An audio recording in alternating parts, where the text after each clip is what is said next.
Amihan invited me to join them in Seoul, Korea in early September to interview their team, talk about the project, enjoy all that Seoul has to offer.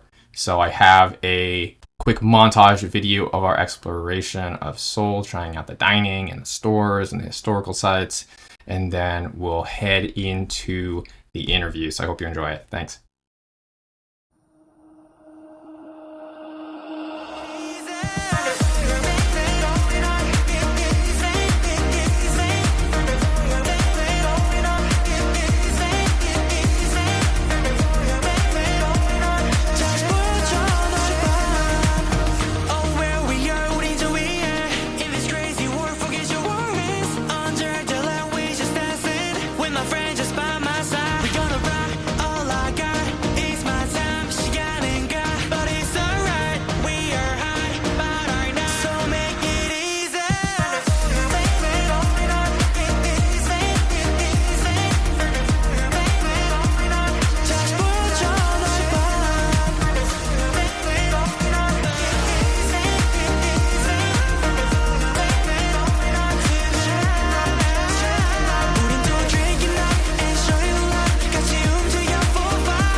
Oh, whoops, that's not what we're supposed to say. Cloke here for another episode. We have a very special one today. You're not looking at just this mug. You got 3 other mugs to look at. I am joined by 3 of the Amihan team. We're in Seoul, South Korea. I'm here with Kenny, the leader and co-founder of Amihan. We got George and Tim, our designers, aka Fruity. How do you say your tags? I don't. Oneiric. I always seen IIRC. Like it's like IRIC, but like in my brain I see, if I recall correctly. It's a very obscure word, but it's a real actual English word, so it means something. It does. Yeah, it means dreamlike. Ooh. Oh, nice. I like that. For what it's worth, I thought your name for the longest time was C. Loke. I was like, what is his name? Like Chris or something? Or Clocky.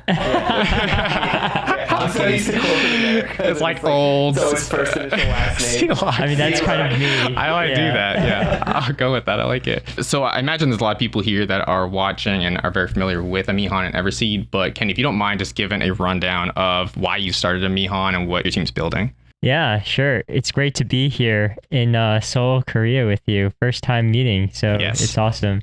Likewise. But our company, Amihan, has a vision to equalize opportunity for all through play. My background is a virtual economist in the gaming industry for quite some time, working on various MMO titles and also League of Legends with George and Tim. Is obviously a very talented designer, but he didn't work at Riot with us. But Paul, our other co-founder, we left Riot to start this company because we had heard about a game called Axie Infinity in early 2021. At the time, it was very underground, and I read the white paper and saw the red flags with how they had designed their economy, but knew that with an experienced designer dev team, we could do something that was much more sustainable and ethical. That really tried to look at the folks who live in underprivileged situations and give them an opportunity to participate in an alternate economy, an alternate kind of way to bring food home for their families. And that was really the birth of the genesis of Everseed. And so that's been in development for several years now. Time flies when you're having fun. And we're excited to kind of prepare the next stages of the evolution of the game and the IP.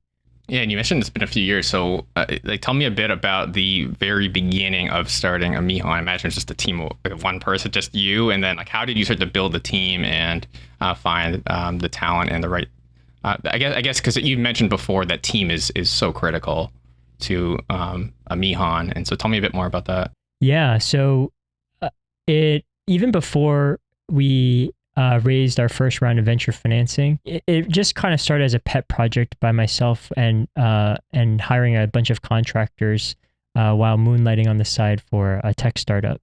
And at the time, it was my motivations or reasons for starting the company were honestly quite selfish or egotistical. It's like, hey, I'm tired of being in a corporate kind of like, ladder, and I want to see what I can do. And I put my own money in my mouth is where I would use my own savings to actually help pay for the contractors that I hired from Latin America and Southeast Asia. And when we found out, when we originally built a product that was a social MMO kind of proof of concept, something that was like a spiritual successor to Club Penguin or Habbo Hotel at the peak of the pandemic. And when we were pitching this to investors, that's when we actually got word about this game called Axie Infinity and about this new technology called blockchain or Web3. And that seemed like a really it had early indications of strong kind of team market fit, because when I think about like our early team at the time, most of the folks on the team were from the global south, and I personally have traveled many more times to like LATAM and Southeast Asia than Europe, and I've always had very deep empathy and sympathy and respect for the folks that may not necessarily have the same privileges as us, but yet are so kind, when I would go visit them. And so that kind of really resonated a chord with me, because I felt like in order to build really great entertainment products, you have to have a team that kind of understands that audience as well. And so that's when we decided to actually, embrace Web3 and start over with Everseed. And we can talk about this a little later during the conversation, but I know a lot of community members are very excited to hear about our future plans for, social hub ? And so we're but I think it was the right call for us to deprioritize that, given all of the kind of metaverse hype, inflation and deflation, and focus on a core experience first. Yeah, that makes sense. So you guys are focusing on that core gameplay experience. And I definitely want to ask you, George and Tim, about gameplay. So my background's in tech, but I never worked at a game company. And so talking a bit with you guys in Seoul, it sounds like there's systems and there's gameplay as part of the general design of a game. Can you explain the differences to me about, like, are you guys each responsible for a certain domain, or are you both kind of well integrated into both systems and gameplay? I think it's more the latter. Yeah. Yeah. I mean, the way we work is really, we sort of have specialties, but we are able to flex into working on other parts as well. So at a high level, I do a lot of thinking about the meta systems and the game economy, and George does a lot of thinking about sort of the moment-to-moment gameplay. But both of us have also done the other thing, and we review each other's designs and we give each other feedback and all that. Okay. And so how would you define, I guess, the systems piece versus the gameplay? Just so I understand. The gameplay seems like the actual, when I'm engaging in the game, but systems, is it kind of the infrastructure of like the underbelly of the whole game, or how does that work? Well, I mean, so game design is really just the like aesthetic arrangement of systems to be pleasing for humans to engage in, right? Kind of like how music composition is aesthetically arranging sounds to be pleasing for humans. So like the word systems and gameplay can often be interchangeable depending on what studio you're at. But for our specific studio, like systems is more about the kind of like the meta systems and the things that go around the gameplay, and we consider the gameplay to be like that core bit of like going in to the adventure, doing the combats, and experiencing the tactical and strategic decision making. And so like there's a lot of game design that goes into both of those different areas. Oftentimes it doesn't seem like there's as much that would go into the meta systems, because you spend the majority of your time playing the game in the combats and things, but actually there's a lot that goes in there, and I'd say there's a lot more documentation for your systems than mine. Yeah, right. Yeah. It's like, it's complicated, but it's like spread out. I mean, this is another sort of difference is the gameplay portion is really intensely focused, and like you sort of, when you as a player are playing it, you know that you're playing the gameplay aspects, and a bunch of the meta systems and the economy aspects. Part of the point is they're a little bit invisible to the players, so people don't really see them, but they feel them. So an example is like the progression system that people have been playing with, earning glint, earning prosperity. The point at which players really sort of start feeling that is when it's a little bit not right, when it's a little bit frictiony, and or when they were able to notice it. But otherwise, you playing it, and you're like, oh yeah, all right, cool, whatever. And you sort of like, it goes to your back of your mind, but hopefully it elevates the game overall. You just don't notice it as much. Yeah, it's actually like UI. Yeah. A good UI is something you don't notice. A bad UI is something that you feel immediately. Yeah. Yes. Yeah. Well, so and that's interesting because right now we're at a point where we got prosperity. It contributes to rank. And my understanding is when the season ends, the rank is wiped for that season. Is that the plan? Yeah, it's what it's going to do is it can delete your hard drive, just punch you in the face, blow up your computer. That's what happens at the end of every season. Yes. And we steal your data. Yeah. Just kidding. Yeah. So, like, what would a player, and again, this is the first season we're in, but like, what would a player take with them into the next season if their rank is wiped? Yes. So let's explain sort of why first, which is the idea, the reason to have this sort of seasonal progression is it's nice to get more competent, and that's a lot of what the perks do. They'll help you accomplish more combats. They'll get you better, but it's kind of terrible if the oldest players are the only ones who are able to ever like reach the top stuff. So we want to reset because when you say oldest, you mean like the most like tenured, like the most, the person who's like literally been playing the longest. Gotcha. Okay. And so we want new players to be able to come into the game and still, compete and have a good time and experience what there is to experience. So that's the reason for doing a sort of reset every once in a while. And that's what the seasons are. And that's the reason to have the reset. And then that's the, sort of why we do it that way. As to what is sort of kept from that, there's two-ish things. One is there's some aspects that are like the did it, or they're in the future, maybe there'll be some other things that you get to keep from season to season. That those are like sort of permanent progression. And then, the other thing you get, of course, is the friends you made along the way.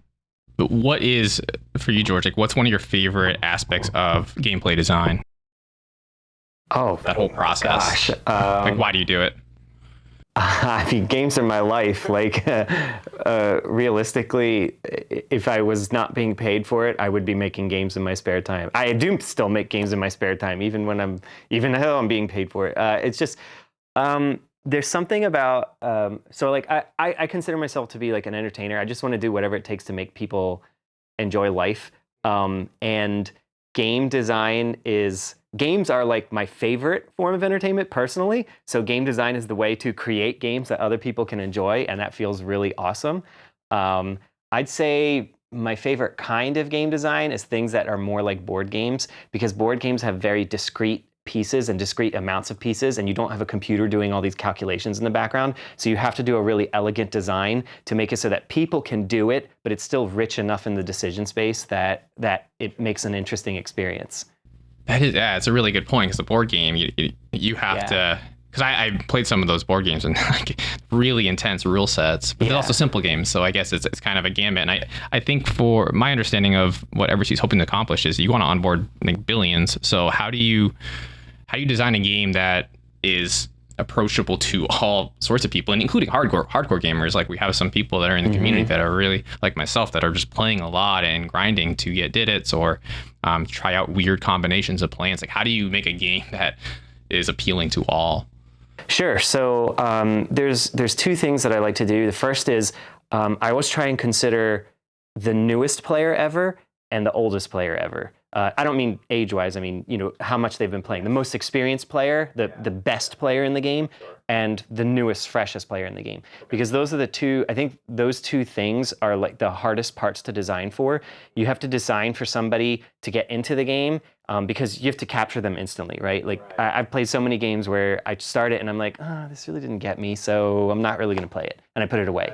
And it didn't give it a fair chance. But then at the same time, you need to have something for people who play a lot or who are really good at the game. How do they get challenged? Because once you've defeated a challenge, then the challenge doesn't feel good anymore. And everyone else that's in the middle, it's just kind of like, that's the sweet spot, that's the easy part.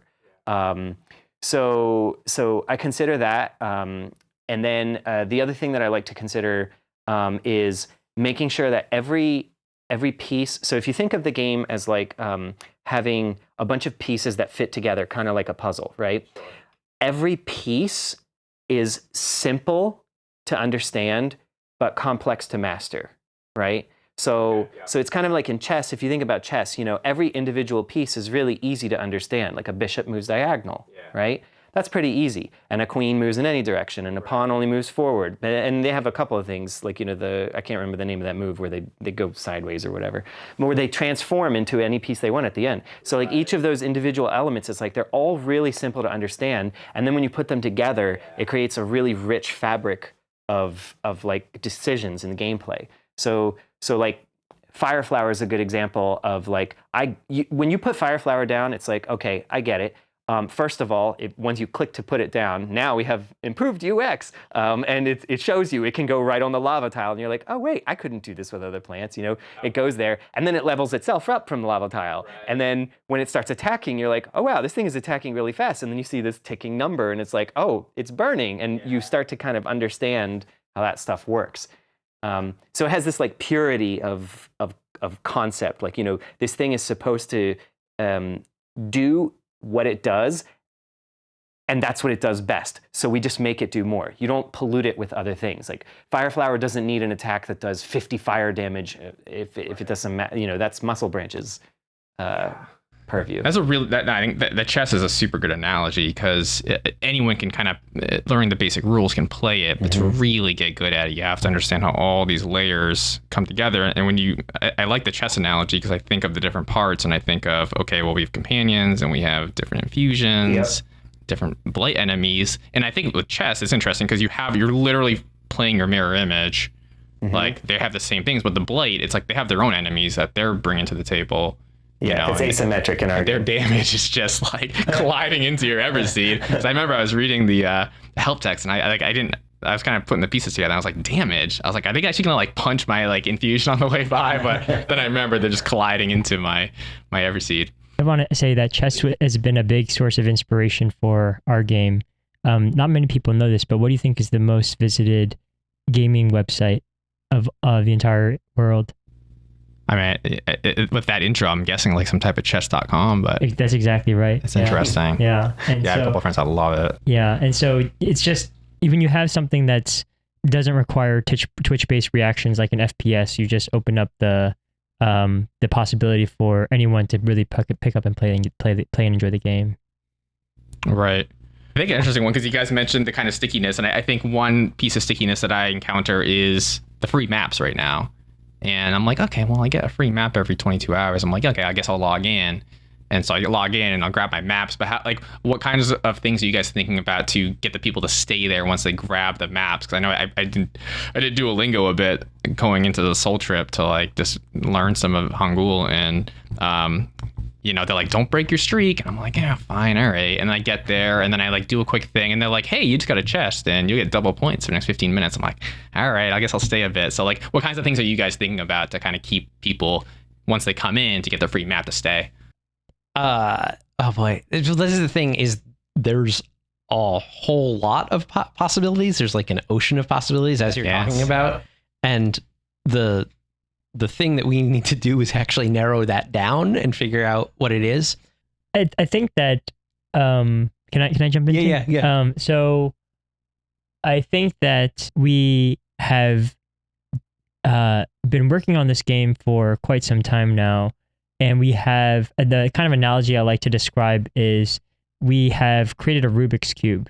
with all of these kind of different mini cubes or kind of parts to it. Right now, it's a little messy because it's not organized. It's not like a solved Rubik's Cube. And this week, the team, a small group of us on the team met in person to basically figure out how to actually rearrange the different pieces of the Rubik's Cube so that we can actually wrap it up and present it into a solved product, an MVP to ship to the community. And we have some really interesting ideas, design ideas for how to actually actuate that. I don't know if we can share the details, but yeah, I'm nervous. I'm nervous about sharing any details because there's a bunch of things that, like, right now we're in this.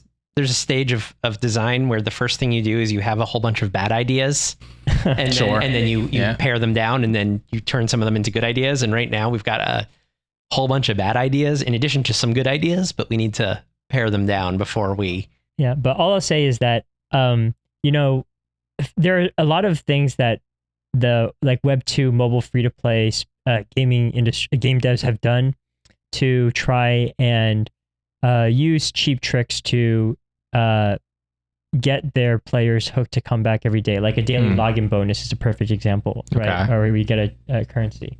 Okay. And I think that for us, we want our players to come back every day, but we want them to be intrinsically motivated to do so, not just to be able to click and earn a free map. Yeah. But there's actually like a gameplay reason why they want to come back in every day. And I think we're working towards that goal.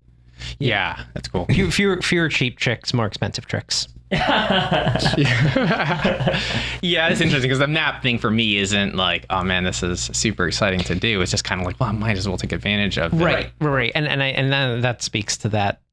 It's sort of an extrinsic motivation. We want you to come into the game, and because you're excited to come into the game and play the game, and the fact that there's a free map is just sort of like a little nudge. It feels like, it feels like something on my to-do list. Like, oh, let me go grab my maps. But it's not like a source of like joy. It's just kind of like, oh, I'm gonna go do this little task. Right. So I'm gonna go brush my teeth. We put that in there right now because it was in fact a cheap trick. It was an inexpensive trick, if you will. Yeah. But we put that in there right now for that reason. But that was never going to be the final form of what we wanted to do. Yeah. It's just because we were trying to test things out. And that wasn't really the experiment, honestly, right now. Yeah. With alpha, that wasn't the thing that we were like really looking at. We were looking at a lot of the content and a lot of the companions and battle plants that we've introduced, and trying to get sort of the community feedback on those. The sort of structure of the map progression and spending, that stuff is not really what we're trying to do right now with alpha. Okay. And you mentioned the community feedback, and I think what's really fun about this game and what you guys have allowed is just having a Discord and having this open channel, whether it's Google Forms or just feedback in the Discord channel of like what we think. And I'm curious what you guys have found to be the most surprising feedback doing this kind of model. Oh, geez. That's a great question, and I don't want to answer it first. Surprising feedback? I got something. I got something for surprising, actually. Great. You have to call out the person. You can if you want. What was really surprising to me was actually the sort of immediate community interaction where there were varieties of opinions on things. So a really good example is Frostpaw, where there was discussion where it was like, Frostpaw kind of seems hard to use. And then there was also Frostpaw is completely overpowered. And like, those are two opinions that I think are both extremely valid, but it's sort of impressive and surprising to me to see the community like sort of identify that way and like have those divergent opinions, because it means, it's kind of a wonderful thing. It means the community is not just, a homogenous group.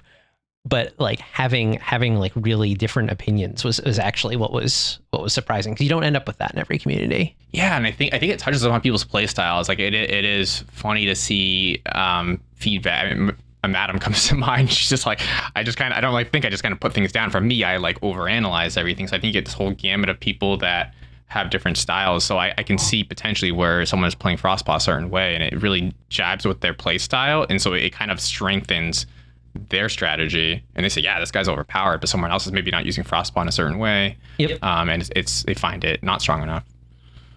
Probably the most surprising thing for me is just how much bug reporting people are doing, which is awesome. Like, it's way more than I ever expected.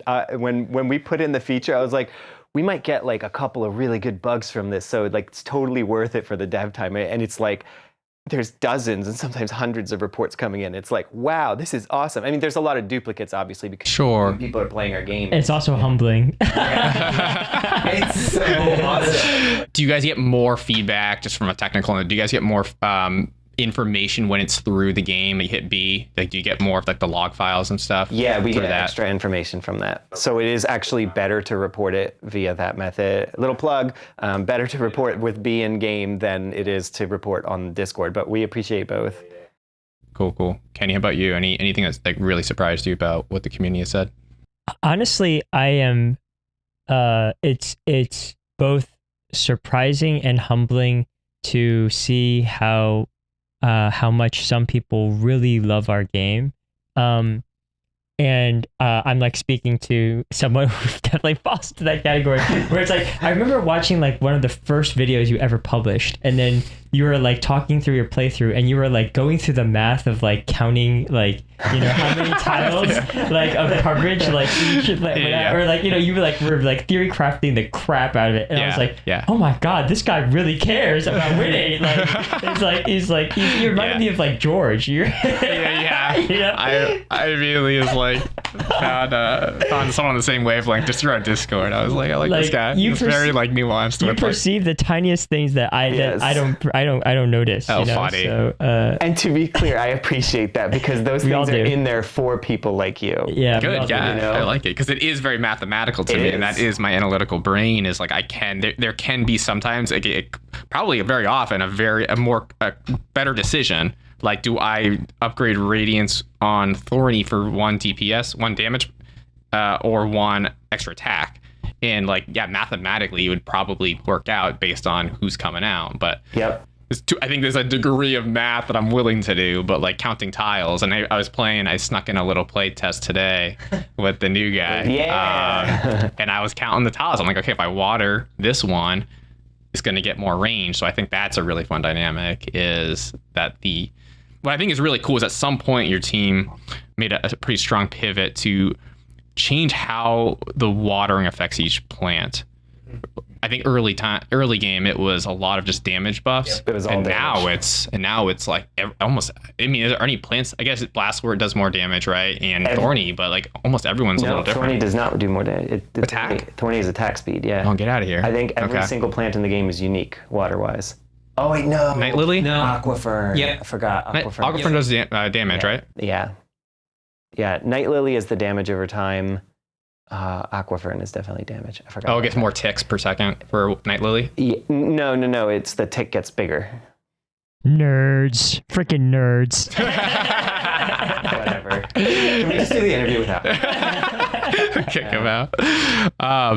But what you're talking about, like, that speaks to what I was saying before about making it board game-like, because you can do the math in your head, and that's important. Right. Because if it was like, you know, like in Final Fantasy, you know, any Final Fantasy game, it's like, you know, you do some limit break and everything, and it does like 99,107 damage, and you're like, okay, well, if the enemy has, you know, 6,435,000 hit points, it's like you can't do that math in your head. These games are awesome for different reasons, but like this game, with this little tactics-based thing, it's like you're talking about literally a difference of 1 with Thorny, right? It goes from 4 to 5 damage, and that completely changes its profile of how it deals with enemies. And it might be the difference between adding a new plant next to Thorny or not, because it can deal with the wave that's coming up. I just want to say that I love the fact that our game speaks to your player archetype. But for me, I've tried to avoid doing math when I'm playing the game. So like, but I still love aspects of our game that I enjoy. Like I'm a much more like spatial gamer, and I like the aspect of cleansing blight and making almost like mini bets in my head. I'm like, is this area gonna pay off for me or not? And like having that, and that's a little bit more like feely as opposed to thinky. And I like that, that part speaks to me the most. And I think there's other community members where like they really love that aspect too of the game. Yeah. I mean, that's the thing about having the watering levels do different things is you sort of you can, even if you're not mathing it all out, you can get a sense of it and be like, after playing, a dozen games, I have a feeling that I should probably water this and spend my energy here, or I should cleanse here.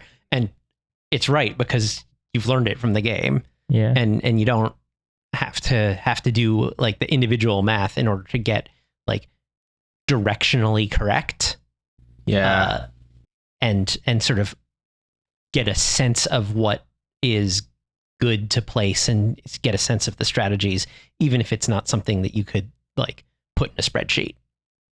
Yeah. And I imagine you guys have to wrestle with potentially like there's so many layers with the watering and the abilities and then the radiance. I imagine there can be a line like where I was just thinking when you said spatial, for some reason my mind went to like just how the plants at a broad perspective look. And sometimes I do like what I call a tema garden.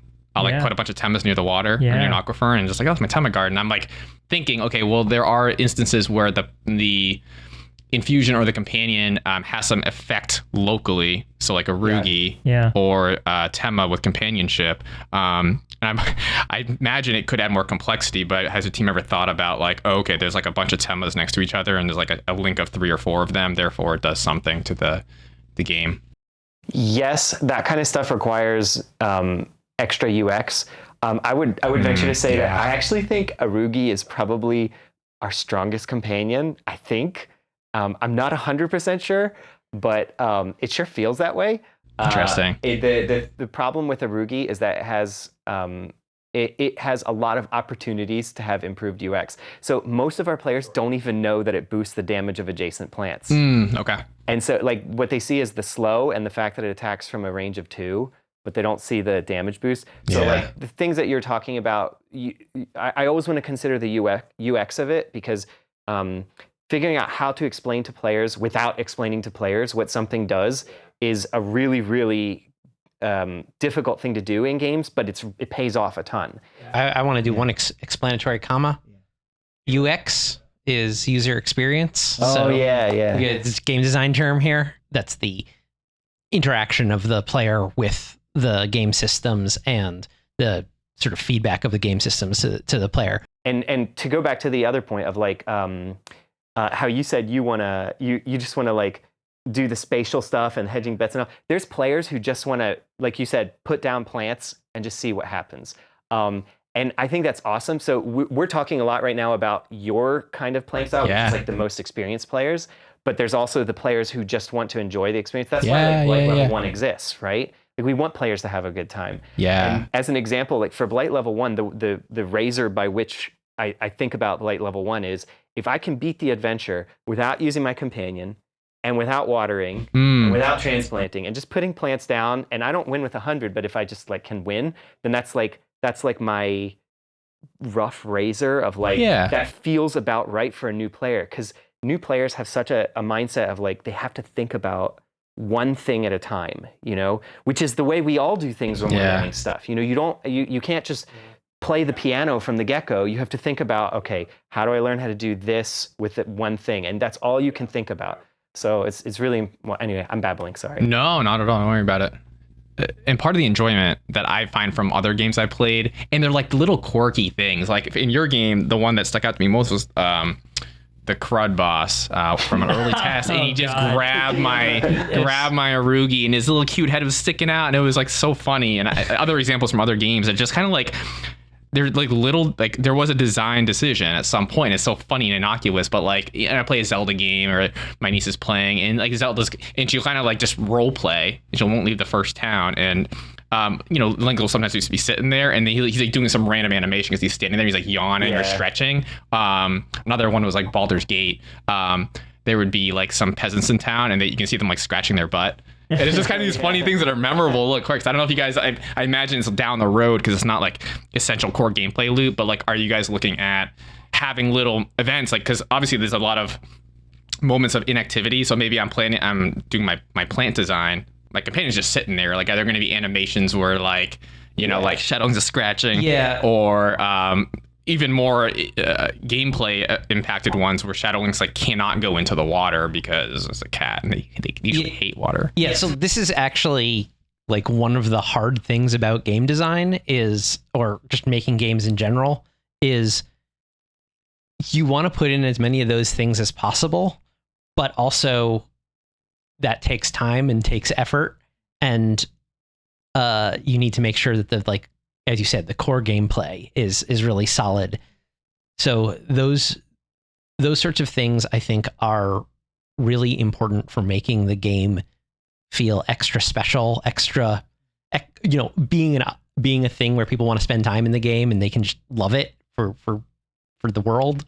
But we need to make sure that the core moment-to-moment gameplay is really solid before we get a chance to do all of those things. Yep. And, we do have some of those things. I think some of the animations for some of our companions even now are really great. Like the honey bear shaking I love he does that. It's so good. It's a real good sense of character. Yes, really nice. Absolutely. I love that. I think people that kind of just more casually want to experience it are going to love those kinds of things. And I imagine you guys add more animations. Like one of the animations, my favorite ones, is a blastword explosion. It just kind of looks really cool, almost Wind Waker-ish, where it's kind of this two-dimensional aspect to it. Any other thoughts? Yeah, so there's I think for us, those Easter egg moments, that's kind of how I like to think about them.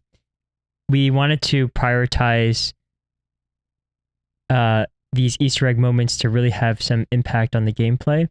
So in my mind, for example, when we first released Aquafirm, we released a whole bunch of content with that patch, and the community members asked me, like, what was your favorite piece of content from that? And I said Aquafern, and they're like, what? Why Aquafern? Aquafern's so weak. It's just so cool. It's so terrible, And then like I remember like weeks later, like one of our members, it might have been JTaz or whatever, he's like, oh, I just found out you could actually move the Aquafern, and when it moves, like it actually, you can make like a stream like with it, Right. And that was like a light bulb moment for him or that player. Yeah.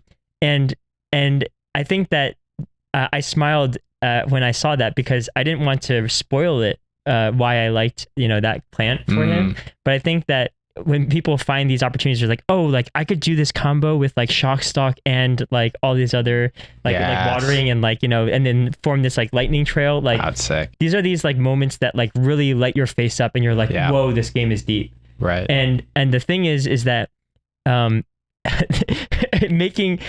actually coding all of these like synergistic elements together is super hard to do, and to design is super hard to do. So it's like hidden magic, and it takes a lot of effort than a normal kind of traditional tower defense game. Sure. Yeah. I love Tema. I don't think they get a lot of love. I really love Tema. That energy, popular. I love the energy, and I create a crazy path with that extra energy. It's a pretty popular plant. Is it? Yeah. So that's an interesting aspect. So you guys, it's all the data you get, I imagine, from the game. You can see what infusions are most popular, just statistically, which companions are most popular, I imagine. Yeah. Yeah. So the thing about Tema herb, so popularity isn't.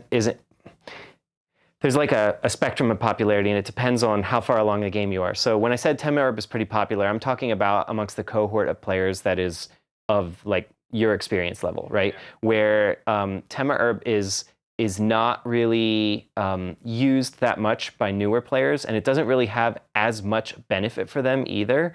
But it's such a subtle plant. You think I'm only converting one radiance into one energy, but once you've played the game for a while, you realize, oh, that might be the critical energy that I need on a turn to like completely change. To block a path. Yeah, it's huge sometimes. So like little things like that matter a lot to more experienced players. Whereas you also have to have like a bunch of stuff that just makes complete simple sense to newer players too. The easiest one is like, for example, Dark Creeper. It's so easy to understand that when you press that button, the thing gets bigger. And it might be an ugly thing right now, but we're working on that. Maybe a tough question to answer, but what, if you had one, what would be your favorite companion from a couple perspectives? So just like from a design perspective, we'll start with that. How they actually look and how they came together, because they're all quite unique. You're asking me to pick from my children. From a design perspective. Like which one's the coolest looking, or... Okay, so you mean color. Visual design? Yeah, nothing gameplay related at this point.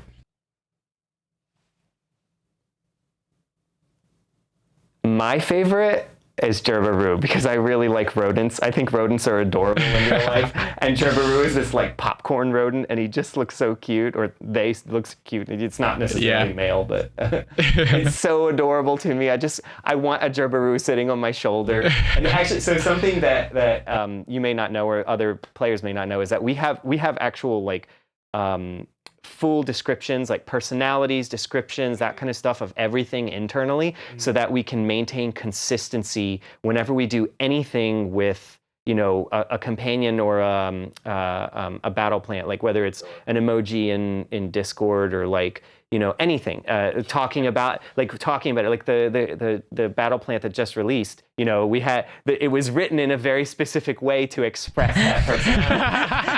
Yeah, and we saw comments from the community. It's like, oh, I love the animation. It's a very, very vibrant animation. It's like I see it like on the screen, like it's very noticeable. And yes, like, I was cracking up when I was playing because it's just swinging around. It's just lobbing coconut. Is it coconuts? Yeah, it's so awesome. I was really enjoying that. Boba Fett vibes right there. Yeah. Right? Yeah.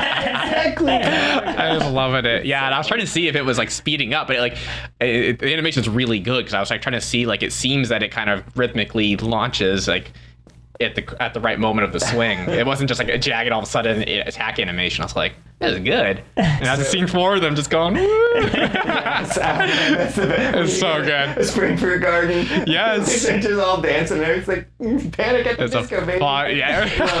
It was a fun tutorial. Yeah. So with the internal stuff that we have, like for the description stuff, one of the coolest things that we made recently was a size comparison chart. And so like having, it's basically like, we have rabbit size and then dog size and then, lion size, or not lion, I don't remember what it is, something in the middle, and then lion. And we describe, tiny, small, medium, huge, etc. And so like Gerberoo is in the tiny camp, right? So it's supposed to be a companion that you could literally like carry in your hands. Right? Whereas Honey Bear is, a big giant bear. You could ride Honey Bear.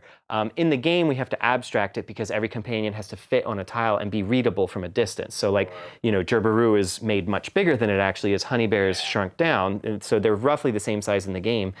But like that fantasy of Gerberoo, like I want to be a ranger with Gerberoo on my shoulder and like giving him popcorn and seeing him jump around and kick the crap out of light creatures. Yeah. It's cute. And I think that's going to tie into the IP. I think that you get the world you guys are building. And I think the gameplay, very well said. It's like, all these companions are visually the same size just from a gameplay perspective, but kind of like, like chess, I imagine. They're pretty similarly sized. And that would translate over, I imagine, to the Blight. And so I imagine Mega Slime legit is a beast, and then your little slimelings are like little tiny. Yep. Absolutely. Do you have a chart for those as well? Yeah, everything's on that chart. So all companions, all battle plants, and all enemies on that chart, and like next to each other. And the only two we have right now in the enormous camp are Mega Slime and the Blight Brutes. So that's it. Honey Bear's in the next tier down. Honey Bear's huge, but not enormous. Kenny or Tim, do you have a favorite? Just by looks, I think it's still probably the Arugi for me. Very iconic doggy dog. Yeah. Which just personality wise really appeals to me in terms of how the Arugi appears and trots around and sort of feels quite doggy. Yes. For me, it's Shadowlinks. The visual look is because my main in World of Warcraft was a warlock, so I just love the destructive looking, like fiery kind of likeness to the tail. I love the fact that in a lot of ways, like in my mind, Shadowlinks is like the yin to Arugi's yang, where like Arugi you want it next to all of your battle plants whereas like Shadowlinks you actually want it away from everything else. It's just kind of like in the blight, spearheading, being the first one of your line of attack or maybe the last line of defense before as the enemies come down the path. So like it's like Batman. Batman's my favorite superhero. So yeah, that's a good way to put it. And it ties to the cat nature, I think. I got 2 little black cats, and they're kind of like they come and greet me, but then they kind of like to be left alone. They go under the table. I'm like, all right. Is Shadowlinks your favorite or? Which one? I think so. Yeah, from a design perspective, I think it's super cool. And they got like this like third eye type thing going, and the shadow scare, like it looks super cool. So I've had a lot of fun with that from just like playing with generative AI art. And like to your point of like the sizing scale, I think that'd be helpful to see at some point, because it's like I was like, I don't know how big the Shadowlinks is, or if they have like different sizes. I imagine there could be like kittens and Puma Pokemon size. cats. Puma size. Yeah. It's maybe a little bit like tiger size, I'd say. Okay. It's in the large camp. Yeah. Yeah. Okay. Spoilers. Or something. Yeah. And that kind of stuff, by the way, is intentional. Yeah. Like when making, we knew we wanted a companion that would excel by being in the blight, because we have a lot of like right now our game is pretty heavily focused on like mazing enemies to a core, like a solid core. And so to break up that gameplay, having a companion that said, I'm going to strike out on my own and do my own thing. And so a cat naturally fits that, like every part of that design, like whether it's the gameplay of the kit or the visual design of it being a cat, it all leads to this gameplay that results in a companion that wants to be independent. Yeah. Which is really, really good. I was like deathly ill at one point in my life, and I was just watching cat documentaries. And yeah, we think of lions and they're very tribal, but it's like that's the anomaly. Most like cats in the wild are independent. So I think that's a really cool design decision. You're thinking of the actual animal. You're taking influence from real life animals and plants, and then kind of adding your own spin on it. Or maybe real life animals are taking their inspiration from us. Yes. Chicken and egg. It could be. Either way. It could be. How about favorite companion from a gameplay perspective? What's your go-to? Oh, it's any companion that changes the way that I play. And I think that really, really happened for me with Gerberu. Gerberu really made me place my plants differently and sort of organize how I was thinking about my turn differently. And that has also happened with Frostpaw, honestly. Like Frostpaw completely changed how I sort of set up the structure of my turn and how I plan to go from wave to wave. Please, s'il vous plaît. Who do you play with? You can't pick? I just like... who do you play with the most? You like the Rugi, you said. Oh, you said he's the strongest. I play with all 5. You do? Yeah. And I don't know. Like... Okay, we can see it. Right, so there's no, if you're playing with them all evenly. The first companion, I think that from a gameplay perspective, the one that is like my main or like my most synergistic is Gerberu. Again, going to that kind of spatial element of being able to plug holes. But I don't like playing it now because I feel like it's a crutch. So I'm really excited about the next companion we're going to release for the alpha. Yeah, it's a fun one. It's one that like totally will change your kind of thinking about how to set it up, how to set up the board. Okay. Yeah. I'm also excited for NM. Is that an acronym for that? For undisclosed? For the one that Feb just concepted. Oh yes. Yeah. I'm excited for that one. Oh my gosh. Yeah. That's a weird way to abbreviate that one. I guess it's not. It's NM. Yeah. I'm gonna be thinking. Code name. My favorite companion, probably gameplay wise, is Shadowlinks, and it's specifically because I just can't. I can't play with other companions now without thinking, man, I could just be having so much DPS right now. Like it's just like it's so nasty. Easy. Like, the first wave, you just put Shadowlynx next to the spawn point, and it just sits there and bats it. Like it's just playing with its food. Yeah. You know, and like maybe one enemy gets by. So it gives you Shadowlynx. What Shadowlynx does is it affords you the opportunity in early waves to take risks and hedge against the future more so than any other companion. That's true. That's very true. Gerberu kind of does that to a degree as well, but Gerberu has like this lull in the mid game. So in the beginning game, it's really great for adding DPS to take out those waves. In the mid game, it kind of has a lull where its DPS is not good to keep up with the enemy types that are coming. But then in the late game, it once again gets really good, or I should say late combat, it gets really good again because it can plug up those critical holes for your master strategy to deal with massive waves of enemies. And then like Frostpaw is the exact opposite of Shadowlynx, where Frostpaw is really kind of weak in the beginning, like almost no damage, and you can't guarantee you'll make a snow tile, and you have to rely almost solely on your battle plants. But then every wave, it just like, it changes the battlefield to be more and more in your favor until the end where it's like, the enemies can't even get past your first line of defense, let alone the whole thing. Like 5 snow tiles on a single pad. That's nasty. Yeah, freezing everything, cold snaps around. Yeah, my favorite would be Gerberu from the gameplay perspective. Just the pathing is, I love that. But I'm excited to see what else the team's releasing, because I imagine it's going to be many more, and then there's going to be more options. So I will say that I don't actually use Gerberu very much, even though Gerberu is a favorite, because I want to like diversify and for myself, I want to flex my understanding of the game a bit and try different things out. And also I tried doing the only basic seed run, and it turned out that Gerberu was the wrong choice, as was Shadowlynx. And like, I was just like, oh no, I can't do them. Well, wait, if I'm setting this challenge for myself, turns out, Honey Bear? It had to be Honey Bear. Yeah. It was all Honey Bear for that. I definitely want to ask more about gameplay stuff down the road, but I want to pivot over to a bit of like the overarching world. Okay. From a story arc perspective, I mean, because your team's obviously working on the core gameplay, and that's like going to take up a lot of resources. But how much has your team been planning kind of the overarching story? I mean, we know a bit about this blight, and we know that we have Sunhaven. We have had some events that have revealed some lore, but it's like very limited. So I'm wondering how much your team has to like build the overarching story arc of this big conflict while you're designing the game, because they kind of like, I guess, feed each other. The gameplay decisions have to jibe with that lore and vice versa. And also community involvement has to jibe with all of that. That's true. Okay. So some of the things that have sort of become internal canon for us have come from community reactions or community thoughts and feedback as well. So so there's gameplay and there's the lore, but there's also sort of what the community is doing. We're paying close attention to that. That's awesome.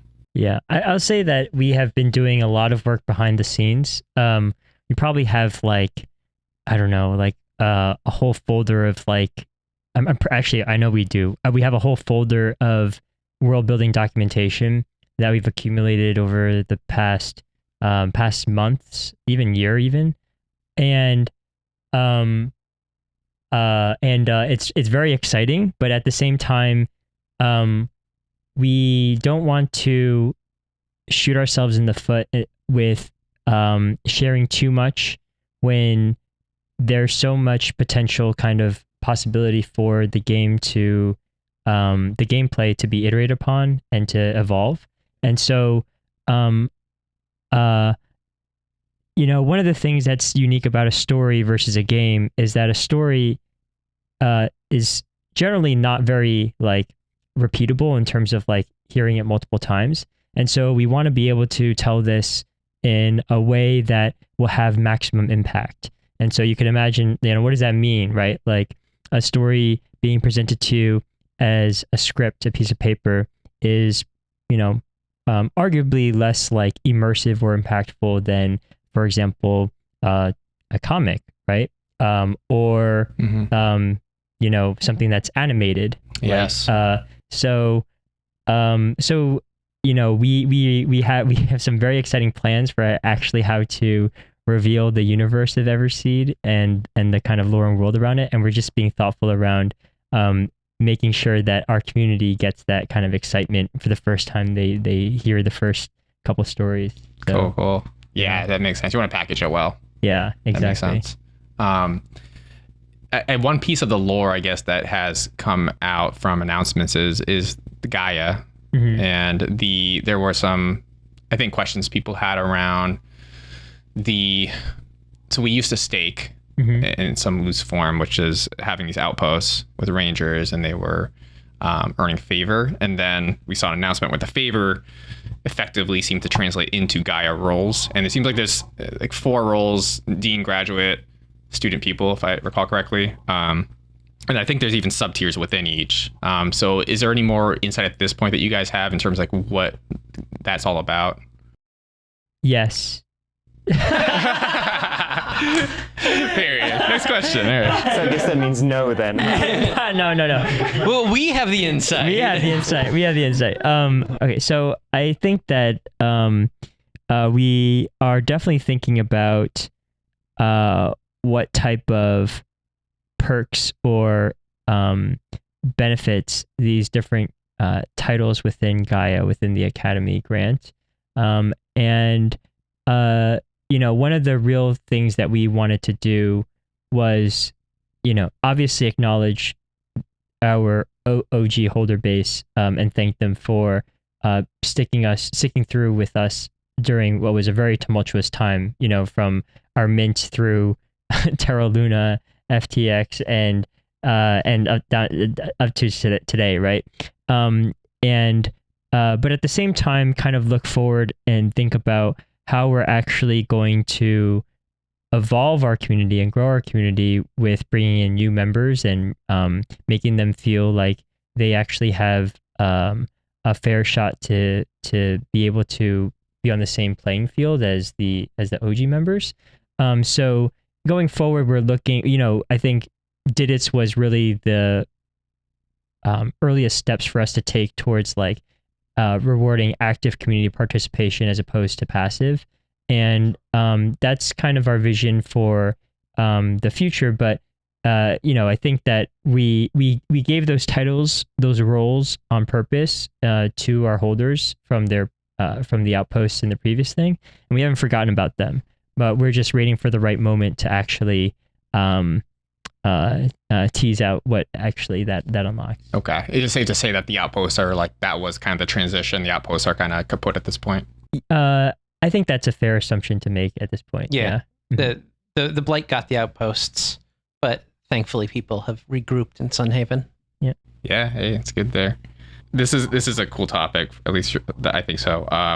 Like today we go on these runs, we get a map, go on a run, and it's like, here's infusions, and then I go along on the path, and then it's another range, and like, take some infusions, I have too many, and then I like look under this cache, and there's more infusions. Like they just keep like coming. Like, is there going to be a point you think where the rangers are perhaps gardening and they're growing the infusions, and that's what they take on, or is this going to be is the current design kind of the intent where infusions are just more given to you as part of the run? The design will be different in the future. Okay. I like it. I'm excited. I would be excited about a gardening thing. But is there anything else that the team wants to say? Nothing else I want to say. I think we realize that there's a lot of opportunities for improvement on the general kind of presentation of what happens in a trail. And that is something that we'll be looking to solve for once the closed alpha wraps up for the next playtest. Okay. Yeah. So we can expect it for the closed alpha, and then as you head into open beta, you're going to be looking at, because like for me, core gameplay loop. I wonder if that encapsulates a gardening aspect. You're saying it seems like it could maybe. So great game, Warframe. The thing that it did as it grew. So it started off as, you know, a little bit of ninjas in space, and has over the years they kept adding to it and adding to it and adding to it. Is it called Warframe? Warframe, yeah. Okay. Yeah. And Ninjas in space. yeah, so it started as ninjas in space. Got me hooked. What's up? Space Okay. ninjas. Cool. Listen. But it is like a fully fleshed out MMO with these like like deep story, multiple like aspects to it now. And the way they did that was they sort of had this really great tight core thing, and then added more around it and more around it and more around it and more around it. Okay. And that's still our strategy. Yeah. Is the tight core thing, and then adding more around it and more around it. Gotcha. The eventual point involves a lot of stuff, but it's going to take a while to get there. Gotcha. And is going to, and exactly how, like what things happen when, and how those manifest is going to be dependent, at least partly, on community reaction and, you know, community desires, and then also, you know, what we can execute as a team and what we think we can hit as a team to, you know, to be satisfying, and all of those things. So what I would say as a general rule is eventually we want all of the things. We want all of the things. But the steps as we get there is probably going to be different than what you know, comment, like, and subscribe, comment below. Let's see if your predictions are correct. But my guess is that it's going to be different than any individual's prediction as to exactly what is going to unfold.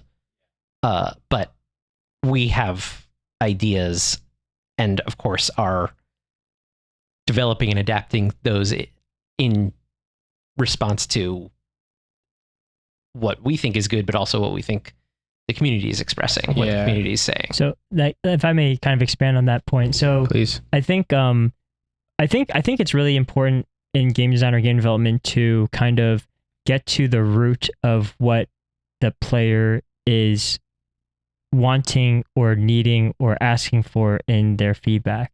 Or enjoying. Yeah. And so a lot of times a player says that they want something, and the actual kind of solution that they're prescribing, or the thing that they say that they want, it may not necessarily be the kind of most optimal solution for us to design or develop to kind of solve the deeper need for this. So, for example, like you talked about gardening, right?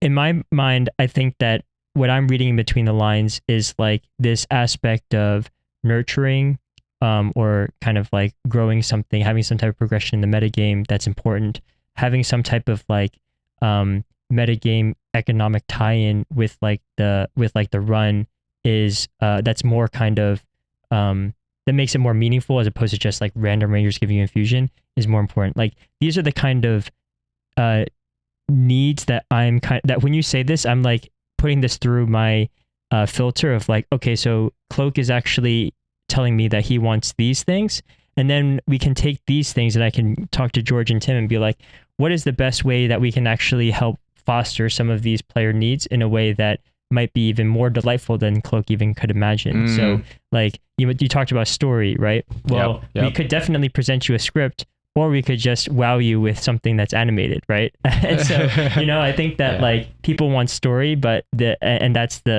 another example of like one thing that people desire, or players desire, and we have a bunch of different creative ideas in which we can kind of serve that same deep-rooted need.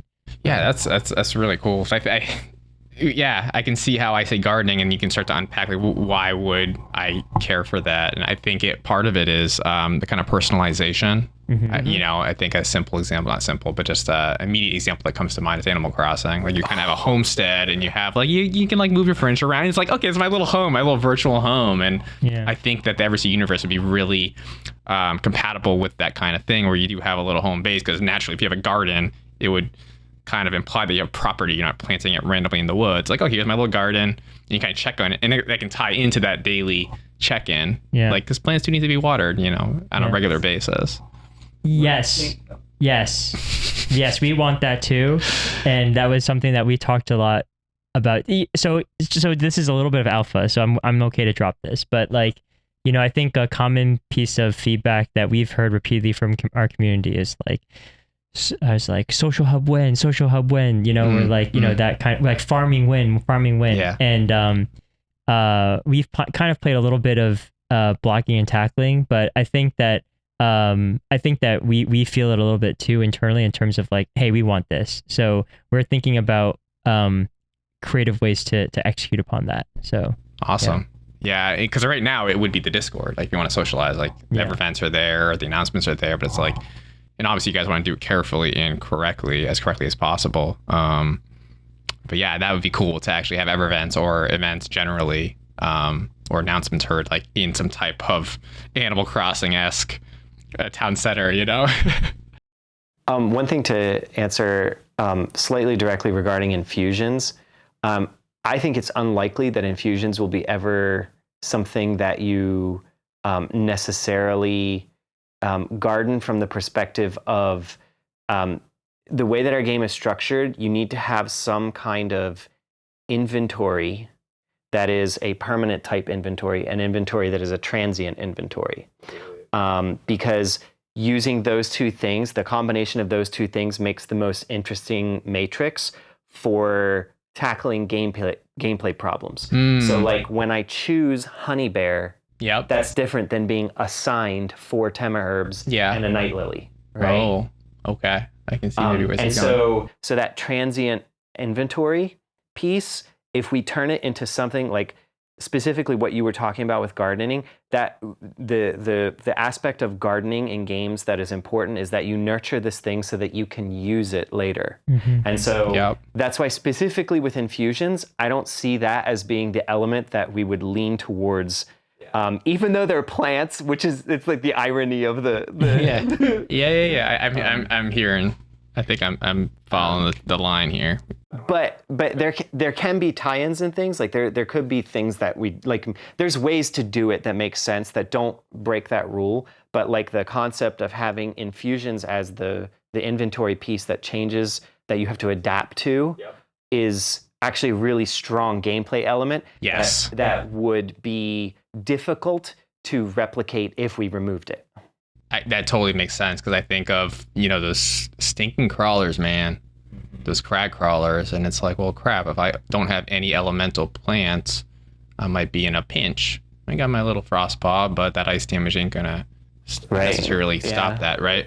And so when I hear permanent versus transient, I think that really, what I thought of was, okay, permanent may be companions, transient would be infusions, and oh, well, that's kind of a cool concept. What if you could breed or raise companions, and that would be an NFT, That's what I was kind of hearing as a possibility, is instead of gardening, what if we were raising companions? And I think people would connect more with companions that they would own, kind of like Pokemon, like they're really cute and they're animals, whereas plants are cool too, but, I don't have like a super strong connection to my plant in my room as opposed to my 2 cats. So I like how the team's thinking about,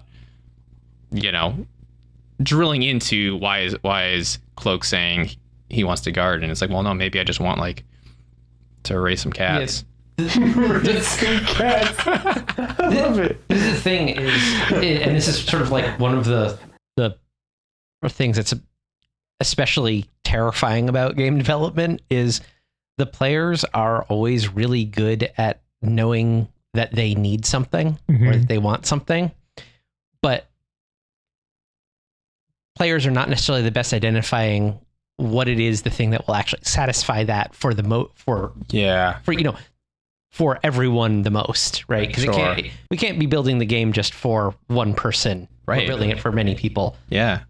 So like sort of the trick of game design is listening to the players when they're saying that they are feeling something, they want something more, or some pain point or something like that. And the players, to be clear, are always correct on that. Like every single time, players are correct when they say, I feel like I need something, or I feel like something's off, or I want more of this every single time, that's like a real thing. But the solution for it is like the game design trick and the game development trick is figuring out what the actual core root of that is, what the motivation is, and satisfying it in the best way possible, not necessarily the way that is the most obvious. Yeah, so you have to kind of identify that base desire, like why he's Cloke saying he wants to do this thing. Like, is he may say gardening, but he may actually just want like some other thing. To your point, Kenny, maybe like there may be an even better, better thing. Like, I don't even know. Yeah, it could be. He just wants to be a crazy cat lady. That's just yeah, reading between the lines. Yeah, so you gotta dream a little bigger, darling. I'll do my best. Yeah. But like you say gardening, and what we hear based on not just you saying that, but other people saying things also is customization and sort of a way to improve in the game in this external way, and maybe some level of sociality with other players, right? An instinct to grow and like be part of that Everseed world.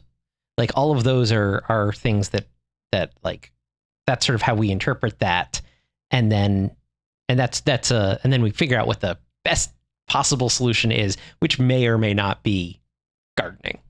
Yeah, and I think that personalization is a really cool topic, because right now, I'd say the primary form of that would be having an NFT and a ranger that kind of represents you to some degree. And I have a couple questions on this, but I guess right now, to play the closed alpha, like you need a sprout or you need a ranger. And what I've understood so far is that the nice thing to have of a ranger is that they're going to have unique headgear and unique clothing. Like that will be like whatever they're wearing, whether it's tassel tam or whatnot, there'll only be that many in the game. Is there a possibility that there will be other benefits to having a ranger NFT down the road? No. Well, actually, I should say, yes.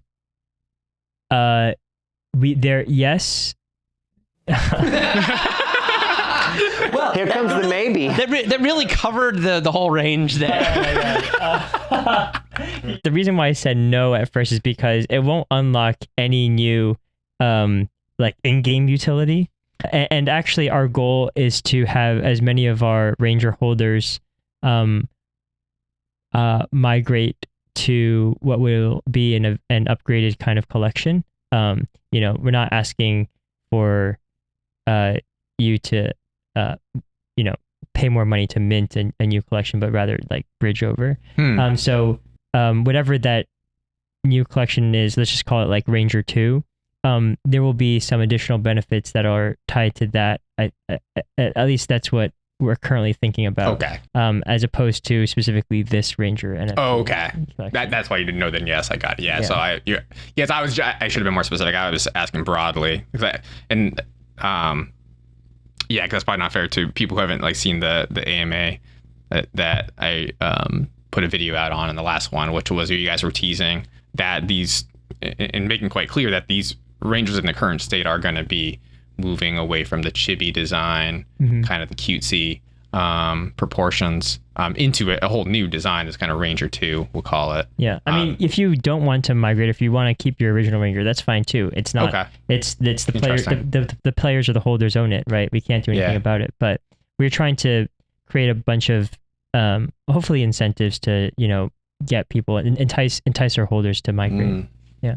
Okay, I'm excited because you guys teach some art, and so tell me a bit about the design shift from at least the perspective of me, which it may be quite limited, but early artwork last year, 2022, it was very chibi, and then it more recently in this year it was starkly different. And like chibi, for those who aren't aware, like just very cutesy, short little kind of anime type characters, like big heads, small bodies, big eyes, and it seems to be still like very much inspired by Japanese art, but the proportions are more realistic. And so tell me a bit about like why that shift happened and what we can look forward to with art in the future. Yeah, so it's a great question.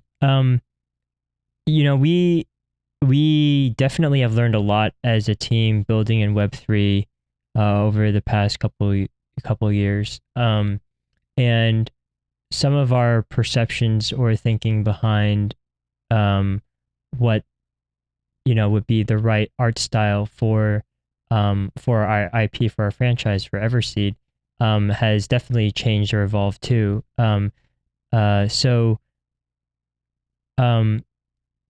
of the things that for me was a realization was kind of like when you're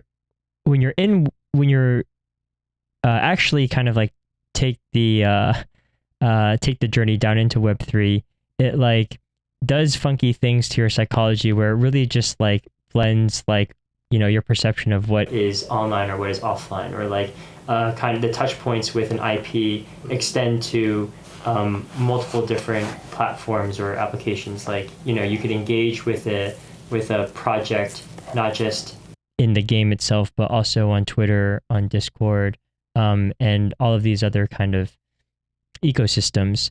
And when I think one of the key things about our learnings is that the PFP is really just a kind of digital representation of an identity that should be aspirational, that people should want to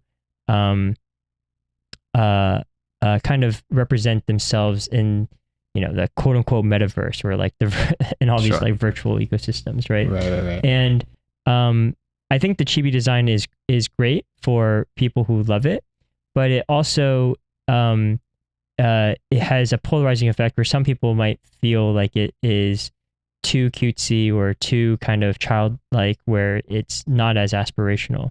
And so I think, again, like those who actually love that Chibi design, they can still embrace it and keep it and hold on to it. But we want to with our updated thinkings in terms of who is our target audience, what are the type of what's the type of art styles or the type of like experiential, like world building and stories that they love to kind of engage in, and how can we actually evolve this with a art upgrade that actually speaks to that. So yeah, well said. I think that's really thoughtful of you to consider that. Some people really like the Chibi and they'd want to stay with that, but others may be looking to switch over. And it's maybe more of a technology question. I just don't know off the top of my head. I see the NFTs and I see the attributes, like the clothing and the background color, that seem immutable, I suppose. Whereas other things like the facial features are not. Let's say with this second collection of Rangers, I imagine there would be similar things. I think you guys did a really good job with that avatar parlor / creator to actually let people customize the range that they ultimately got. Might we see something like that for the second collection as people are porting over, where maybe they have a Ranger, but they want to like tweak some of the features of it, and then once they do that, is that immutable, or would they be able to potentially change that later? I just don't know about the technology of blockchain where here's a JPEG associated with this NFT, and if that could actually be changed. Yeah, so if the data is not stored on chain, it can be the metadata can be updated, or whatever the metadata is pointing to. Yeah. Okay. In our case, the data isn't on chain, but we're not planning on. I think that a lot of people get really attached to their to the NFTs in which they hold from an identity perspective. So TBD, I guess. I don't know if it's wise to actually open the experiment of like allowing people to freely without any type of inhibition customize. But I will say that there's been a lot of really interesting projects that I've been keeping a close eye on in the past year that give their holders a kind of like amuse-bouche of like agency with respect to, I wouldn't be so extreme to say customization, but agency of choice of like, what types of attributes or traits that they kind of like, would like to actually have their NFT be reflected. And I think those experiments are really interesting from inspiration for us in terms of where we want to take this new collection. I want to switch over a bit to the more of the map and battle design. It's a question I kind of put on ice for a second, where that I think goes back to the chess analogy, where it's like for the players like you and I, where we're kind of calculating quite a lot. I imagine that it could be quite fun. Like I find almost I can kind of rest a bit when there's no my slowness is not a factor. Like I can take forever to make a decision, but I find my brain changing when I play speedrun, which is why I'm just playing the darn thing as fast as I can. It's fun because it's like, well, crap, I have to make a decision really quickly. So I'm like, it's forcing me. It's a constraint basically for the player to decide. And like, I'm wondering if you guys have started considering other constraints for the player. We've started considering that. Time specifically. I mean, I don't want to get into any specifics actually, but there are a number of different types of constraints from the sort of get-go of a adventure or even a combat, where if those constraints exist for that, it does exactly what you're saying and sort of changes how you approach that.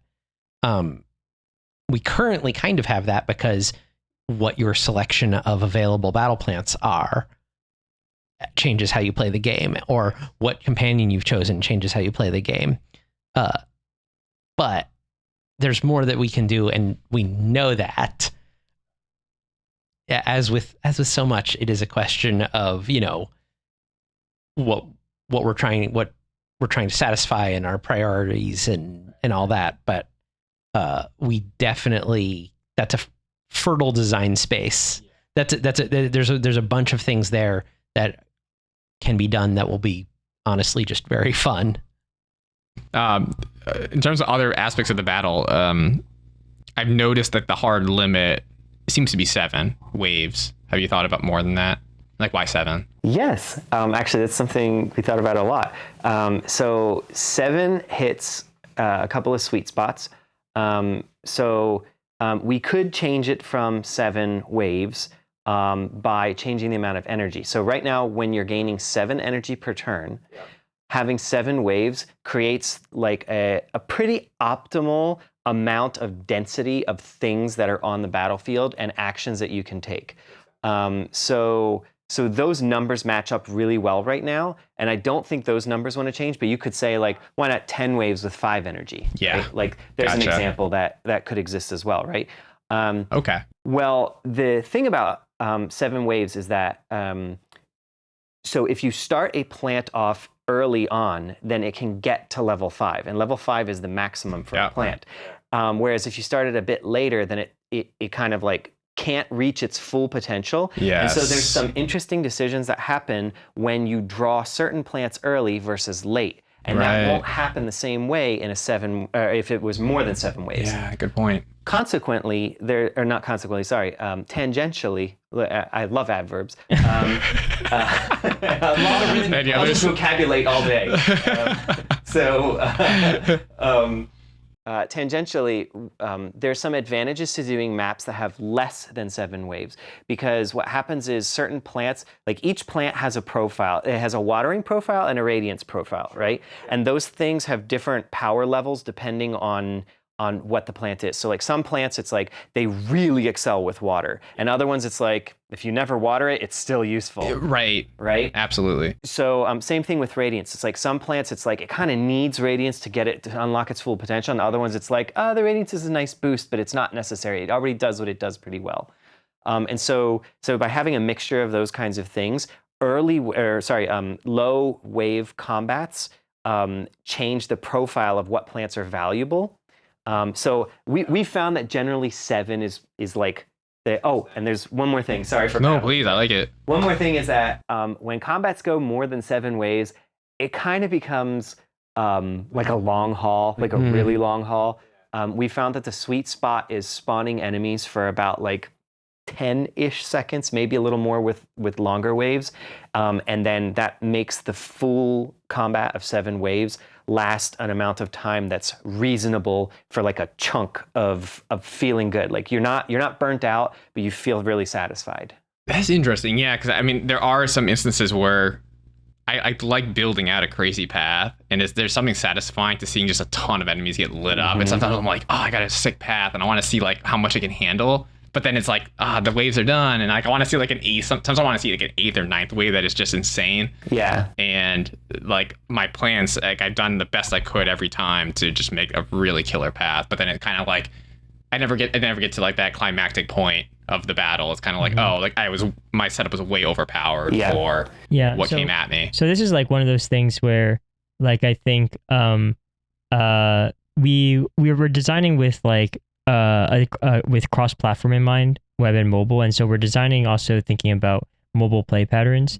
But I think like one of the things about that the current adventure trail architecture is not really in my opinion like delivering on a great potential player experience is that you have a linear path and you can't like choose. Let's say you have a node that kind of shows that it's like an elite map, right? Like where it's going to be tougher, like it's going to be like 10 waves instead of 7 waves, right? But if it's we want players to be able to kind of like self-select into a more hardcore experience ideally. Cool. If they have the time to do so, right? But that allows but we have to be able to give them the agency in order to like pick their battles, pardon the pun. So I like that. Yeah, that's cool. And I don't think something like doing alternate game modes, like maybe an endless wave mode or something like that, is not something that's off the table. Yeah. Okay. But it's also not something that at this point in the game like zombies. We really want to focus on that core gameplay right now. Yeah. So doing these kind of tangential modes is something that it's more just like a design exercise than it is an actual prototyping type thing. Cool. I didn't even think of At least for now. I didn't think of endless mode. That is totally fun, man. With I would love an endless mode where it's like you just keep doing waves until you die. Yeah, yeah. How far can you get? I got to wave 86. Like that kind of thing. Yeah, that'd be awesome. I played like I don't play a lot of Call of Duty, but there were like zombie mode in one of them, and it was so much fun because you just keep going. You see how long you can survive, and you're trying to beat your last best. Now I think granted, those were like it'd be a fixed level, it'd be fixed constants, like be the same level. Each wave was similar, but it felt a little different, I guess, because like let me try going to this part of the map this time. So like I was making it different to change my strategy, and I kind of like over iterations found out what is working, what's not, trying to beat the last wave count that I got to. So I didn't even think of an endless mode. That would be cool. More like design questions, and maybe it'll bore some people, but curious about the decision for hexagons and the decision for 9x13. Like where does that? At some point you have to make those decisions, and I'm curious like why. Did you just say that might bore people? What could be less boring than hexagons? Yeah, it's true. No, but I just mean like the questions. Then like why hexagons? Some people probably like I don't care. I'm being facetious, but hexagons are great. What they do is squares are also great. Squares are less great. No, squares are less great. Squares are less great. Squares are less great. But proven. The reason why in these kind of games I tend to think hexagons are better than squares is because with squares, what happens is, so you've got rows and columns of squares, right? Yep. And up and down and left and right are equivalent, but diagonals are not. Diagonals form this like, it's like a 1 point whatever. It's a hypotenuse of the. Yeah. And so that is, from a gameplay perspective, so our game is not strictly board game based in terms of like tiles. It's very heavily reliant on tiles. But for example, if a blastwort shoots and hits an enemy, and then there's a circle AoE around it, right? then if an enemy is partially of a way through a tile, it will get hit. But if it's not, then it won't. And so hexagons are the shape that gives you the lowest amount of, like, I guess triangles would technically be better than this, but nobody likes triangles. No, triangles. Except for animators. Garbage. Those are garbage. Modelers. Yeah. No one likes triangles. But yeah, so hexagons perfectly match up together to create a pattern that has, it doesn't matter which direction you go in the spiral, it's perfectly equivalent from a distance perspective. And so you get true symmetry, whereas diagonals don't provide that as much. And so that's why a lot of war games, board games, and other things like that use hexagons instead of squares. Yeah, like Catan, I think is hexagons, yeah. Squares can be really useful, though. Like squares, I will say one advantage that squares have is they're a lot less intimidating and more understandable than hexagons are. Like getting a range of 3 with hexagons, it's like, I understand the range of 3 if it's a straight line, but what if it's like 2 over and then 1 up? And then it's kind of like, like the knight in chess, the way it moves, you have to kind of think a little bit more spatially with it. Yeah, because something that stuck out to me, it took me a while to grasp, not until recently, was I like, oh, wait a minute, because I saw a blast lord shoot, and I was like, I had it recorded. I was about to send it to you guys. I was like, there's no way that he should be shooting this thing. But then I found out, I always counted the distance to be like, I'd count tiles, but now when you hover over that, you see the circular AoE, the area of effect, and I'm like, oh, so if he just kind of grazes, if that circle grazes a hexagon, you're saying that that's fair game? No, it's more, I can't remember the exact code calculation. I think it's based on the center point of the enemy. Yeah. Within the circle. Oh, okay. So it depends how they're moving between the tiles. Because that's why, for example, with Frostpaw's range is actually just slightly higher than 1 tile. And so sometimes 1.5, if the enemy is coming directly at Frostpaw, it'll hit it. It's so cool. The second tile away. So cool. But if it's like going on a line above it, it never triggers. Right. It never triggers exactly. So I love that. I love the cone attack because it changed the strategy. I was like, okay, well, I can put Frostbite here. Before it really didn't matter, but now it's like, hold on, I want to kind of angle it so like they're kind of going in the straightaway and then turning. So I put Frostbite to hit there. And I love that piece of the strategy. And this is sort of an advantage of video games, actually. Like even taking the board game inspiration is video games can more easily combine these things. So we have hexes for some understandability, for some of the symmetry, for the way they sort of fit together, for the way you can place things.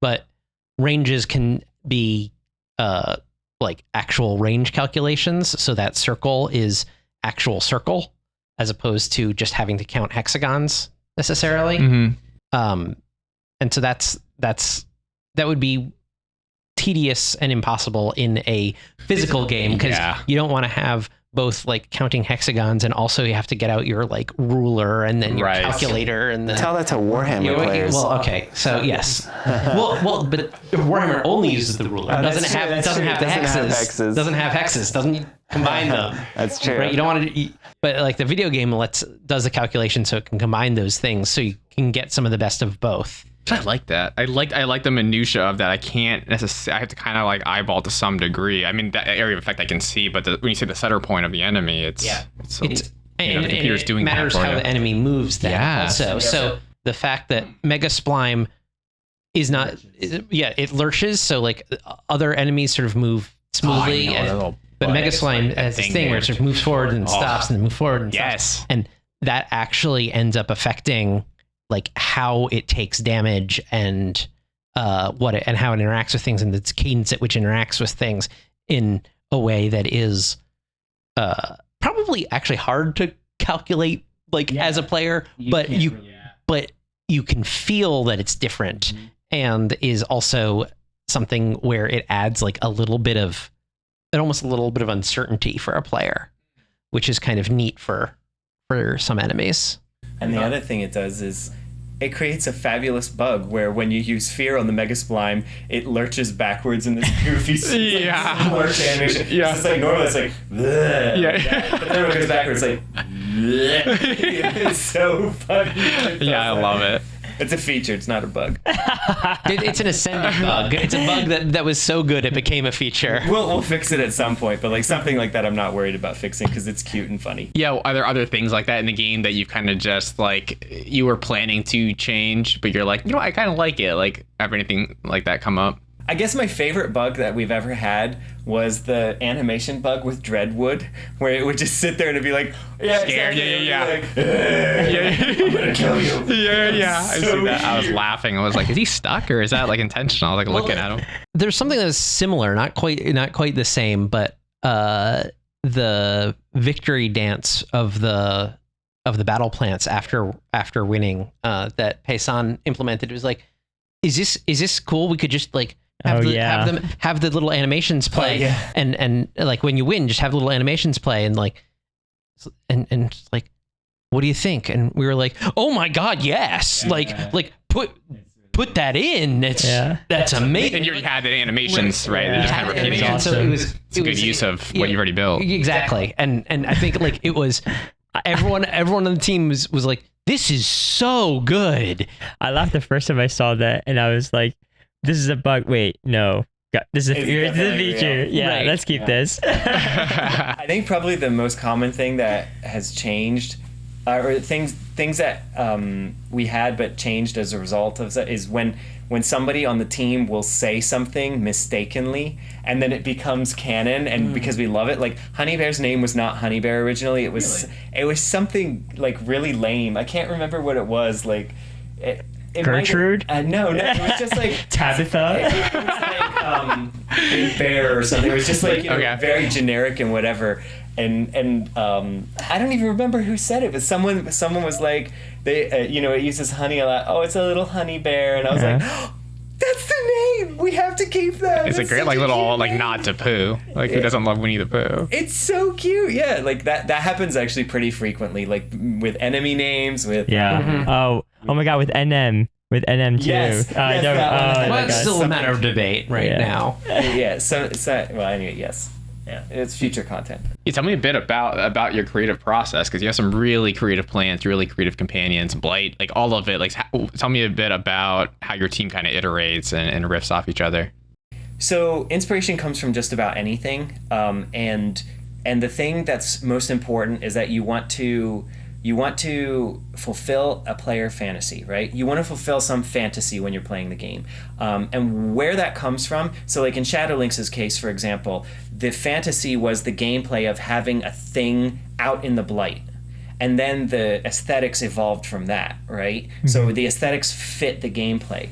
But then, I mean, there's other things, like I'm trying to think right now of... I mean, I was going to say mostly the thing we actually start with is a need or a desire, and sometimes that's a like gameplay desire, like, oh, we don't have anything out in the Blight like Shadowlynx, and we want something out there. And sometimes it's a desire like oh, we want, I really want a bear companion. I really want a bear because bears are awesome. And then what do bears do? They're big. That's fair. Yeah. And Arugi actually came from the pet first, and then the gameplay was added after that. Yeah. So. And I think that's the like, and that's also true in metasystems stuff. It's what's the desire that we're trying to fulfill, or what's the need we're trying to fulfill.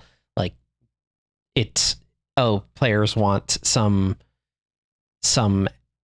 extra incentive for playing the adventures. What can we do in that area? But like, like Gerberu was a desire to put a rodent in the game. Well, it was a desire to put a rodent in the game. It was also a desire to like try to do something really different with the companion. The corn piles and blocking. Corn piles and blocking. Like try just expand that sort of play space. I got you. So you must have a bin of like certain ideas, and then you kind of have to map. Okay, we need a character that kind of does this to the gameplay. Ooh, this might be a good animal to represent that. Yes, and there's two other elements to it that are really important. The first one is that we established very early in the product what I call like a color wheel. It's very similar to, you know how Magic the Gathering has some colors and they represent certain things, right?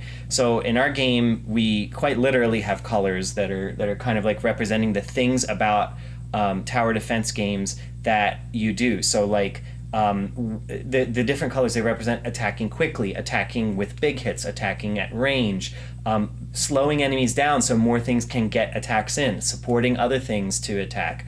And then special abilities that like weaken or debilitate enemies in ways that make make your team do other things. So it's like those core things we have like a fix. I mean, you can see, the colors in the game, right? Like you have the artifacts, one for each. Yeah, right. And if you look at all of the plants within, and the companion, frankly, within each thing, you can find out like which ones do which things. Like, I mean, when you think about what is the thing that slows or stops things, you know what color it is, right? So you talking about like, because I mean, when I think of slow, I think of there's ice slow, there's fire slow, there's physical slow. Sure, but the color that does it pretty much across the board. The ice one? Yeah, blue? It's blue, right? Like sapweeds and ice thistles. Yeah, I gotcha. Frostpaw. Like all three of them stop and slow enemies. So a lot of times what we do is we look at like, okay, are we fulfilling each of these needs from a gameplay perspective? And then on the same token, we have an aesthetic guidelines type thing where it's like, okay, there's lots of different players in our game, and they each have things that they love about how something looks. Some people like cute, some people like badass, some people like goofy, some people like serious. And there's a spectrum of those kinds of things like all across it, different things in different elements. And so we look at like, what do we have right now? Is there a niche of a personality type that's not being fulfilled by it? And so then we take that and kind of go with it. And then like the last thing is like, just find something in life that's just a trope or a stereotype and like dial it to 11 and put it on a plant. Like, spring fruit's a great example. Like it just it dives in, bro. Yeah. I like honey bear having armor. Shadowlings having a third eye. Like there's unique attributes to each of them. I think like Arugi just being a green dog. You know what I mean? It's like why? So I imagine like, how do you decide like colors for like why is Arugi green? And maybe that was tricky because 100% gameplay. Because the green. What do you mean? Yeah, Arugi's a green companion, not because Arugi is green, but because Arugi's abilities fit the green gameplay part of the color wheel. Oh man, you're blowing my mind right now. Hold on. So because Tamanocraphorn is so kind of supportive, you're saying, oh man, it's blowing my mind. You didn't know this, Cloke? I didn't make that connection of like that you chose colors in that respect. So and that makes sense. Honey bear is kind of that orange, the Dreadwood, Muscle Branch. Yep. Shadowlynx, purple, the poison. I can see that. Gerberu is kind of interesting. Orange, yellow. He's not. I mean. Why orange? Red? Oh, okay. Yeah. I think of, I guess. Thorny and Fireflower and Gerberu. Interesting. Yeah, I kind of associate them with orange because the corn piles are very yellow-orange, but it makes sense that they're corn. So to be clear, when we talk about color of a thing, so there's an actual color to things, and oftentimes we try to keep those colors consistent within their wheel, but they don't have to. It's more that there's like... It's kind of like a family or a grouping or a category. And so the red grouping doesn't necessarily have to all be red. Like Thorny is primarily green. It has that red flower on top. Yep. Okay. But it is considered a red plant. Right. Because of the fact that it attacks quickly, and red attribute is fast attacks, like hit the enemy multiple times. And this also goes into enemy gameplay too. We think about the things that the plants and companions can do, and then we think, how do we make enemies where this color can shine, and how do we make enemies where this color struggles? Yeah. And we do it for every single type of color. You can see that in like the enemy design. There's ways to challenge every type. So like if you go straight, like Muscle Branches, Dreadwoods, and Honey Bear, some Slimelings are going to slip past, right? Because it's just that's how it is. But on the other hand, if you're going all the quick attacks, the Thornies and the Gerberu, that's going to get all the Slimelings, but some of those Blight Roots are just going to walk right on through. Ones. What color is Spring Fruit? I didn't look closely. Yeah, Spring Fruit's yellow. Yellow, okay. Yeah. Which is Shockstock, Blastwort. Yep. That category. Okay. Yellow typically is range and area of effect.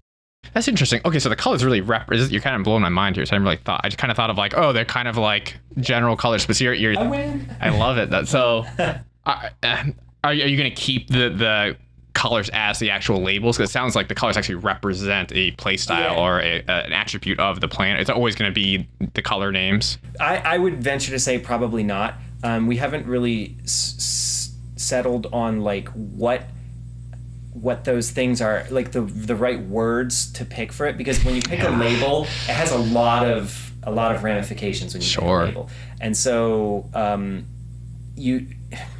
I'm not sure if we will for the alpha. I think the colors are just fine. There's only a couple of places in the game where we need to use that to any effect, like the artifacts, for example, are pretty important in that respect, and the perks will, well, actually they don't do it right now. They don't. We have plans for that, for perks to like affect battle plants and things, and it's going to be like in a certain grouping, potentially grouping, or cool. on an individual basis. Wow, that'd be really cool. And then also, speaking of that, like the types of damage are pretty closely tied to the colors. So like if you got fire, it's going to be red. Yep. You know. Yep. If you've got lightning, it's going to be yellow. Yep. Et cetera, that kind of stuff. Makes sense. One more thing on the battle map design, then I want to switch over to kind of the PvP elements. I have some questions there, but one more thing on the battle map. It's 9x13. Is there a reason for that? Yeah.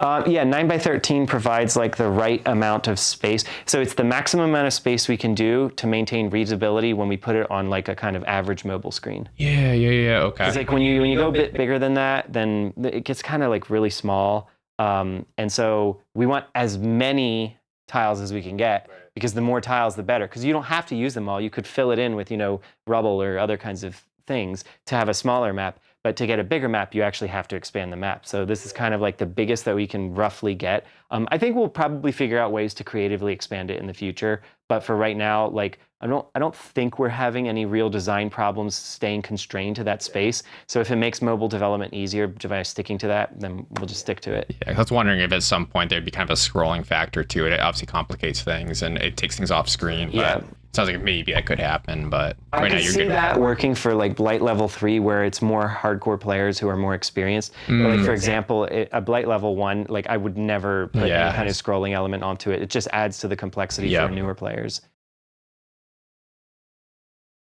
The next kind of area I want to talk about is imagine it'd be down the road, because it's probably not part of core gameplay loop, I imagine. Because what I took away from your answer was that the core gameplay loop is very much an iterative thing. That it's like, okay, the core, you could call today's game like there is a core gameplay loop where I'm getting scrolls and or maps, and I'm playing and I'm earning prosperity and I'm ranking up. But there'll be more layers. Has your team riffed on any possibilities of like a player versus player mode, a PvP mode, where you actually have you're competing with somebody in either a direct way or an indirect way? What I mean by that is indirect would be, I think of DDR 2-player mode, where you're kind of like trying to screw each other over, so you get like a really good combo, and then it'll like screw up the arrows on the other one, where it makes it hard for them to score points. But you're both dealing with the same exact steps. In direct, I would think of I don't know a great example off the top of my head, but like where you're both dealing with you're literally on the same map, in that your pathing changes start to send blight enemies towards the other person's Everseed. Like, have you guys thought about anything around PvP? The big challenge with PvP is how to make it both interesting but also not feel bad. Like we really don't want, hardcore toxic, like grr, you suck sort of feelings in the community. What we really want is a community that will celebrate each other's successes. That's cool, yeah, because PvP does turn the table on each other, as opposed to P versus E, player versus environment. We're all fighting the blight. You've already kind of inspired PvP in our community by starting speedrunning. Speedrunning is a form of PvP. Yeah, it definitely, absolutely. But I mean, that's the thing, is right now we want to maintain some of that, like, because right now the response right now in the community is whoa, look at that awesome speedrun you did. Right? It's fun. It's fun. It's hopefully friendly. You jerk! You beat my speed run. Right? No, it's all supportive. Yeah. So, how to get a PvP situation where it is competitive but also has a strong element of celebration for other people? Yes. That's the key. Yeah. And that is stuff that we are working on and thinking about and prototyping. Yeah, and I think one like outcome I wanted for the speed runs is to kind of just share a different perspective, not better or worse. It's a different way to play, and I think with just the way the closed alpha is, with like that progression to rank 31, it's a lot of plays, and so I'm trying to just give tips to people who really do want to did it, and they're like, man, like I don't know if I'm gonna be able to do it. So I'm like, here's just one angle of how you can do this in 8 minutes, and then like I remember professors saying like, oh man, he gave me some ideas, and I Yeah. that was the most joy I got from that. Is someone else went, oh man, I didn't think of that. Let me try it. And so I think it's friendly competition, but yeah, it's still like celebrating each other, and like I want to encourage other people to did it. I think the thing that we can probably say is it won't be the direct sort of messing up someone else's plan, because that doesn't feel great. That feels worse when there's real money attached to it. Oh yeah, that good feels point. It's like basically you're Good pitting point. community members against each other in like heads up poker every freaking time, and that's not enjoyable. Like maybe it's fine like, you know, once a week on poker night, but at the end of it, like, you know, your armpits are sweating, and it doesn't feel good if like your friend takes your money or you take your friend's money. Yeah, right? So, yeah. That's a good analogy, because I don't really like the poker game night. So you got money at play, and you just want to have fun, you know, with friends. Yeah, that's a good way to put it. So I guess for more of the indirect, is your team looking at doing like leaderboards? I know that's come up a couple times in the Discord for like officially logging speed runs or anything of that nature. Something in that realm, probably. The exact formulation is still, we got to crack that, because I think it's fair to say that it hasn't been done super well yet in games. There hasn't really been the great community supportive PvP experience yet. So we still got to work on that and figure out exactly how we're going to do that. But something that is competitive in some way is in the works. You all come from like a Web 2 background, I would say, like from the gaming perspective. Right now we're kind of looking at Web 3, where you're introducing blockchain and stuff. And I've heard your team say kind of before, past interviews, like Web 2.5 would be kind of maybe a good way to put it, where you want to allow people to play, have it be free to play, not have anything to do with crypto. Tell me a bit about like building a game in the world we're in, where I feel like Web3 is still very amorphous and trying to find its own identity. Like, how has that journey been for you guys? It has been a school of hard knocks. But it's been a really humbling experience. I can't say that, I think that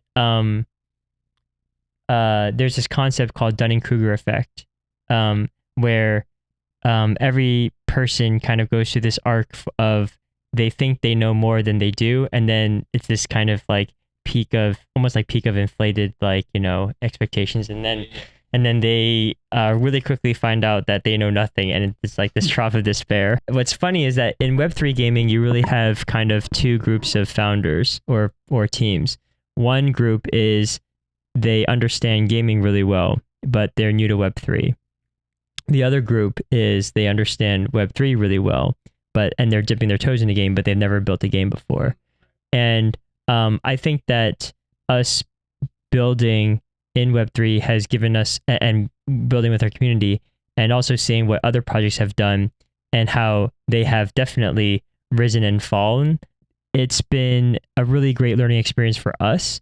And I think that, you mentioned this kind of concept of Web 2.5. What does that exactly mean? And I think if we view Web 2 as here and Web 3 as here, and what type of feature set do we want to make to launch Everseed with, I think our own perception of that has definitely shifted over time, where as we, maybe a better visualization is like vertical as opposed to horizontal, But as we kind of have dipped our toes in Web3, we've seen how kind of deep the pool goes. And so, Web2 being up above and going down into the labyrinth of Web3. Yeah, and so like we've seen how kind of deep the rabbit hole goes, and so the Web 2.5 feature set somewhat kind of like as a midpoint just gradually starts sinking lower and lower too. I love that visual. But yeah, so I think that one of the big lessons for me is just the realization that actually the game is not the most important thing, but the community is. And I know a lot of people kind of like say that in Web3, but few people really understand it. I think we're really starting to understand it, and we're building towards kind of towards that. So it's awesome. Yeah.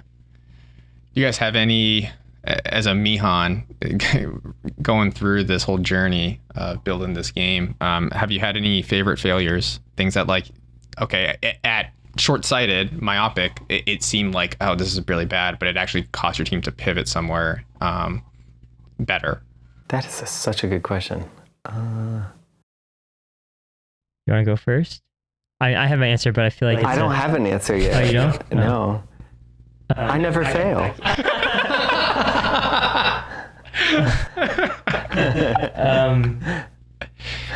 Our company, we closed our first round of seed financing in August 2021.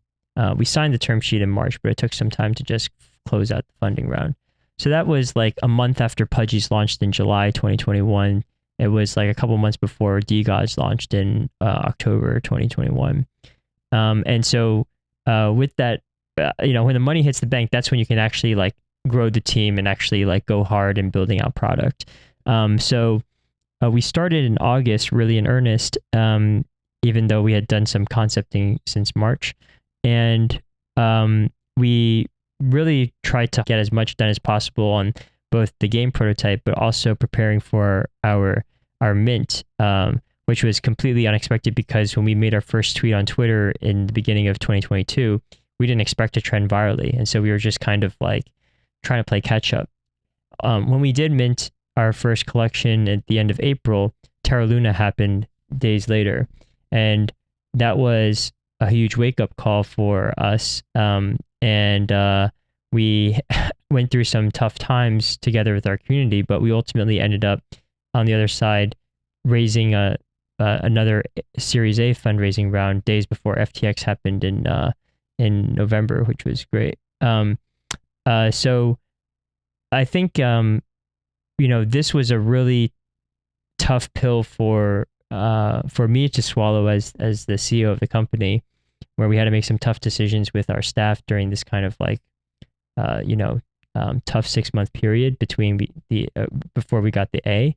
And I think that lesson I'm trying to internalize really well in terms of how we actually want to plan our go-to-market or publishing strategy going forward into the next year and beyond. And not without spoiling too much, all I'll say is timing. There is a skill to it in terms of how to actually take advantage of the opportunities that are kind of thrown at you. Time in market is way more important than time to market. And so our kind of thinking here is, I know our community members are always kind of asking, for more updates. When, give me the alpha, launch more, dev ship something.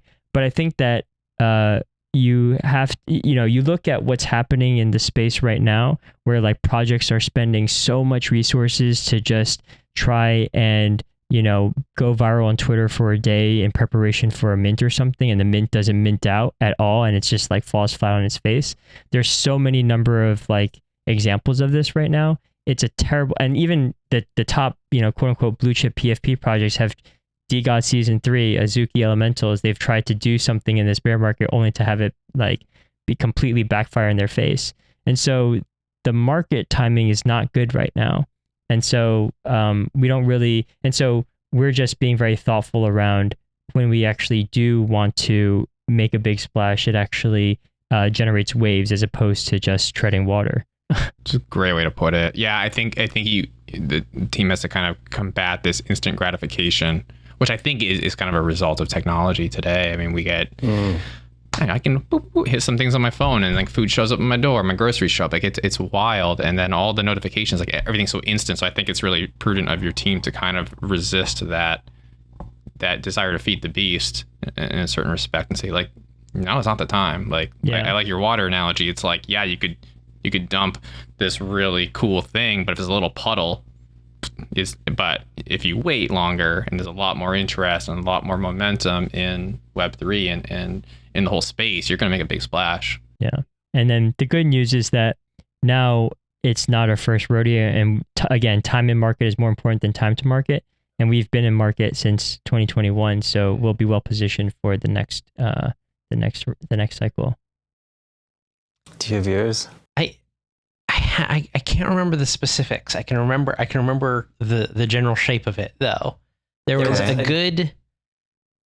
I mean, I'm talking span time here, not like all of my work time, but there was a good couple weeks I spent sort of proving out the design for something. Can remind me if you remember what this was, but spent a while sort of doing the design for it, figuring out the economics and like how everything fit together and sort of how it would work and player journey and all this stuff. And then the end result was looking at it and being like, oh yeah, this doesn't work. I remember that. And I don't remember what it was either. But it was a failure in the sense that it definitely didn't work. It was a huge success for sort of our process though, because it meant that we didn't waste any engineering time. We didn't waste any art time. We didn't, we didn't like set any expectations with our community, with our players. We did it. We made it as good as we could. And we saw that the best it could be was not good enough. And so we said, all right, great. We're not going to do that. It was a design that doesn't work out, and a failure in some sense, but in another sense it was like a big success because we didn't try to go down this dead end. You identified that it's going to work pretty early on. Yeah, I mean it's great. Pretty early on in a sort of general sense for me. I spent a fair amount of time on it, but that was good because I needed to spend that time in order to know that it didn't work. Yeah. Do you have any favorite failures? Sure. My favorite failure, you're not going to like what I say when I say it. You know what I'm going to say? Yeah. My favorite, not favorite, did you say favorite failure? Favorite failure. Okay, yeah. Okay, then I guess I would say yes, is CRUD. Because CRUD was like the most glorious, hilarious failure ever because it was so much fun to watch, but it just was a bad experience. Like it building it, you mean, or no, because we saw your video about it and it was so anticlimactic. Oh yeah, it was so fast. It was so fast. Yeah. So I learned so much. I learned so much about boss battles from CRUD. So like Mega Splime is awesome because there's this surprise moment the first time you fight Mega Splime, where it's yeah, boom, and then it's like, whoa, yeah. And it's not even really that hard to deal with when you have that much stuff. But it's a shock. It's like, something's happening. It can be very dangerous. Oh yeah. And so that boss does a really good job of what it's supposed to do. CRUD was intended to add disruption to the game, but it had some critical missing elements to the boss fight. Namely, like for example, the way that we were spawning enemies in a weird pattern while I was with it, and we were learning a lot about what it means to have enemies spawning with bosses, which is actually a staple of what we have right now, and it's like primo good. The reason it was my favorite failure is because I learned a lot from a boss fight that frankly didn't deliver on its design goals and was a pretty anticlimactic experience for players. But it was fun because you got to see the little Arugi with his tongue sticking out. Yeah, it was so cute. So it was a great exercise in creating a feeling and evoking an emotion in players. So that was like a partial success right there, which was the emotion we wanted to invoke was shock at how much this boss is breaking the rules right now. That's not fair. Right. Yes. I love that part of it, but yeah, Yes. ultimately. I want to revitalize it in some evolved form. For sure. Yeah. Yeah. Okay. Yeah. Crud will come back. No worries. Yeah, so I think that you said it really well. The shock of grabbing my companion, I was just like, what? But then I had a thorny on the acid patch, and it was jacked up and ready. Yeah, So it's like, and that's back when acid patches were like they were super they jacked were up. so OP. They're so strong. They're still OP, but like That's why I put them acid there. damage used to stack on itself and everything. Oh yeah, okay, it's got exponential. Now at least it's just base damage that has the stacks. It's Yeah. still really good. It's Okay. linearly, it linearly grows, but it doesn't exponentially grow now. Gotcha. It seems that there was maybe, just from my perspective, perhaps, I'm thinking of early Amihan.gg, like your website, and then I think you guys got a new logo at some point. It's Amihan Entertainment. Have you always been an entertainment company, or were you strictly gaming? Was there like a shift at all?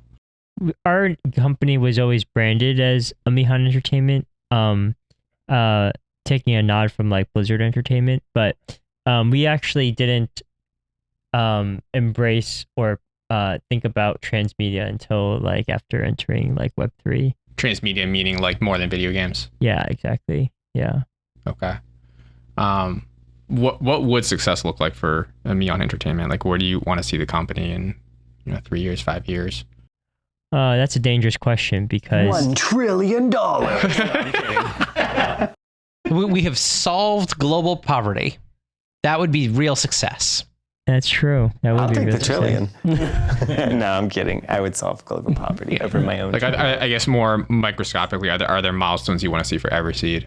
Yeah, for sure. We are going to be presenting Everseed into open beta very soon. Oh wow. Not very soon. Soon is a funny word. Seems like the wrong words to In a use. geologic sense, very soon. Relative to the Big Bang. Soon It's for pretty game sick. development. Soon for game development standards. Compared to how long the Mesozoic era was ago. Very sick. Come on, let's not like give them the exact opposite impression. Yeah. You're right. Oh my god. Oh my god. I have like PTSD from riot soon. You know? Yeah, That's why okay. I'm always so nervous of saying soon. Sure. It is certainly soon compared to how AAA console games. Yes. That's a fair assessment. Yeah. That's a fair assessment. Yeah, so that's step number one. And then there's a whole bunch of other things that we're doing underneath the surface that are not yet public, but we're waiting the right moment to actually reveal to the public. That is outside of the game, or building the IP in kind of a more diverse way outside of the game. And after we ship the MVP of Everseed in open beta, we also are excited about the kind of next evolution of that, from a gameplay perspective. So Awesome. yeah. How do you guys continue to innovate with, there's so many different, I guess, avenues. And one piece that I think is quite ambitious and awesome is that you want to make the game like very playable on multiple devices, like mobile or desktop. And I imagine you have to kind of think about technology getting smaller and faster. But there could be some people on like older devices, and I imagine there's some line you have to draw and say, well, okay, these like iPhone 6 users, you got to upgrade. But like, how are you guys trying to innovate in terms of, is it making the game so darn well coded that it can work really smoothly at 60 frames per second on like any device? Okay, so you're talking from a performance perspective. Performance, yeah, or it could be, because I guess there's many ways to innovate. Because I guess what's interesting is like I think of stories of like id Software, and they were working on Doom, and at that point like that smooth scrolling wasn't a thing before. It was like very blocky, like turning, like Might and Magic type stuff. But then they kind of figured out you can do the smooth scrolling. Like they kind of knew the hardware and software so well that they were able to do that. And that was an innovation. Now we're in an age where technology is just stinking incredible. Yeah. And you have these like Unity or whatever you're using, these different game engines that really propel and accelerate what you can do. Yeah. So it's harder, I guess, to innovate in that regard. But I guess you could innovate from looking at maybe AI or crypto, or just making the game really, really efficient on devices. Like, what kind of things are you guys looking at in the realm of innovation? Yeah, so, building a game that is performant on browser is actually not trivial. It requires a lot of deep sacrifices in terms of the scope of the project. Like, for example, if you wanted to put a game like Fortnite or Roblox in a browser, it just wouldn't work. It would be without cloud gaming or cloud streaming, because the number of 3D assets that are in those types of big environments just would make it impossible for you to actually play in the browser. And the browser is really important for us because it is a frictionless top of funnel. There's no download or install. I mean, now you have like the login with Discord, but that's just because it's the closed alpha. But in the future, like the goal would be, you could actually share a link with your friends, your friends and family, and be like, hey, come and hop in and play this game with me. And like, it's a very instantly viral kind of a top of funnel flow. That'd be big. Yeah. And so our game is going to be performant on potato machines, whether they're PC or their phone.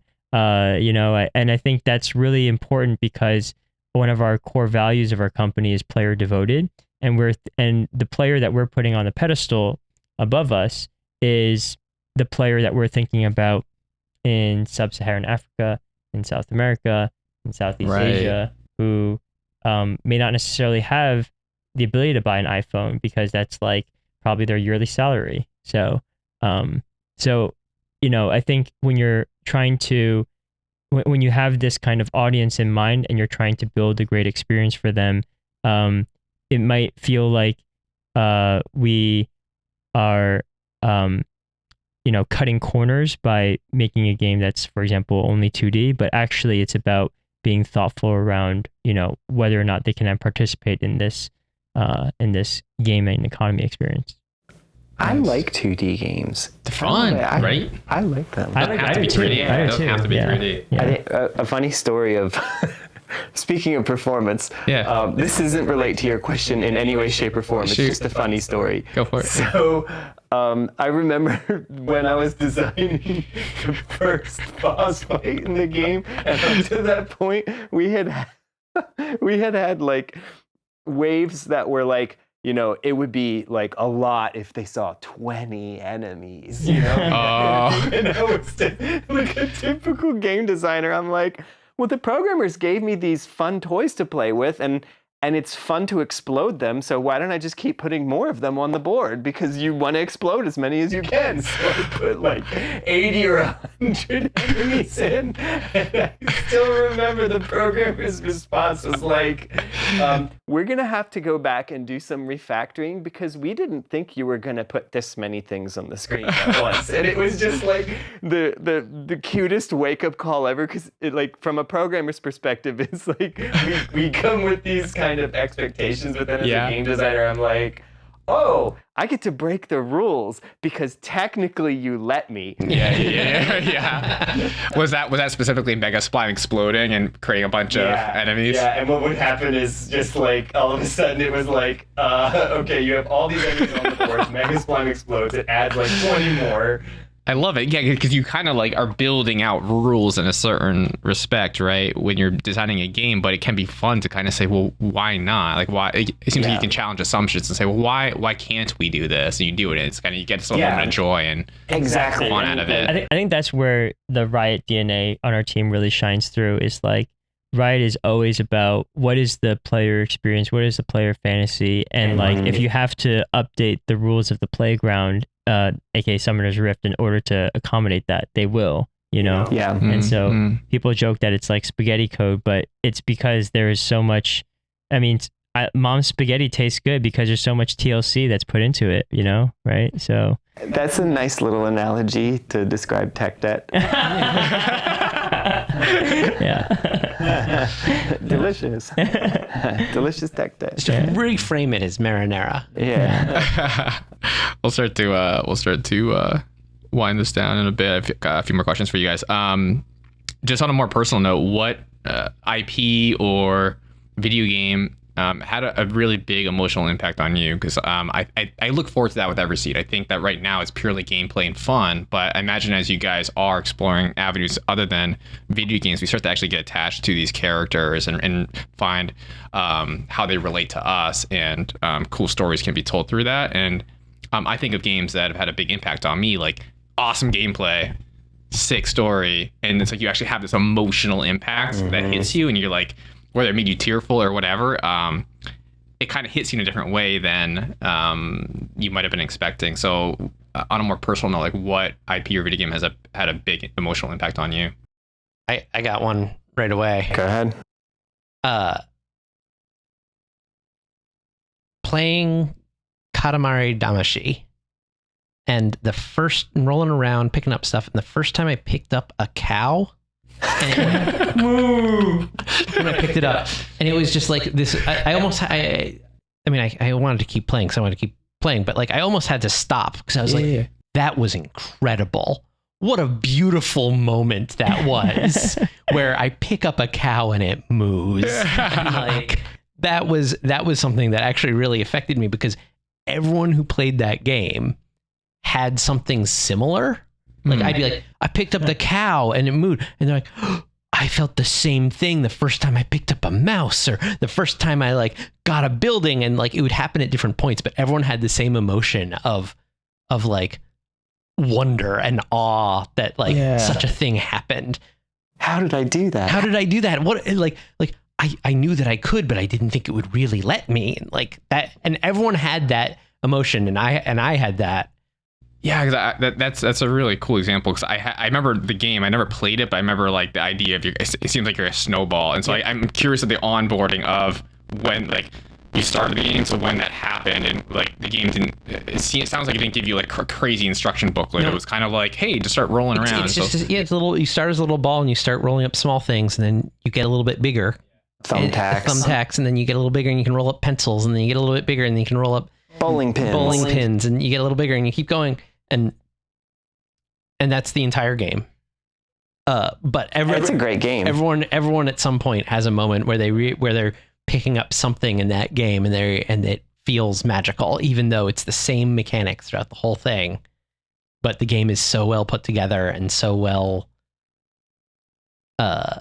laid out for the player that becomes an incredible moment, even though it happens at different points for different players. Yeah. And so did the game present itself in a way that like it seemed to surprise you that you could do that? So are there some elements in the game that you cannot pick up? It turns out no. Oh, really? You have to be big enough to actually. You just need to be big enough. Interesting. Right. Funny. That sounds pretty delightful. Also, the King of the Universe is really fabulous. Yeah.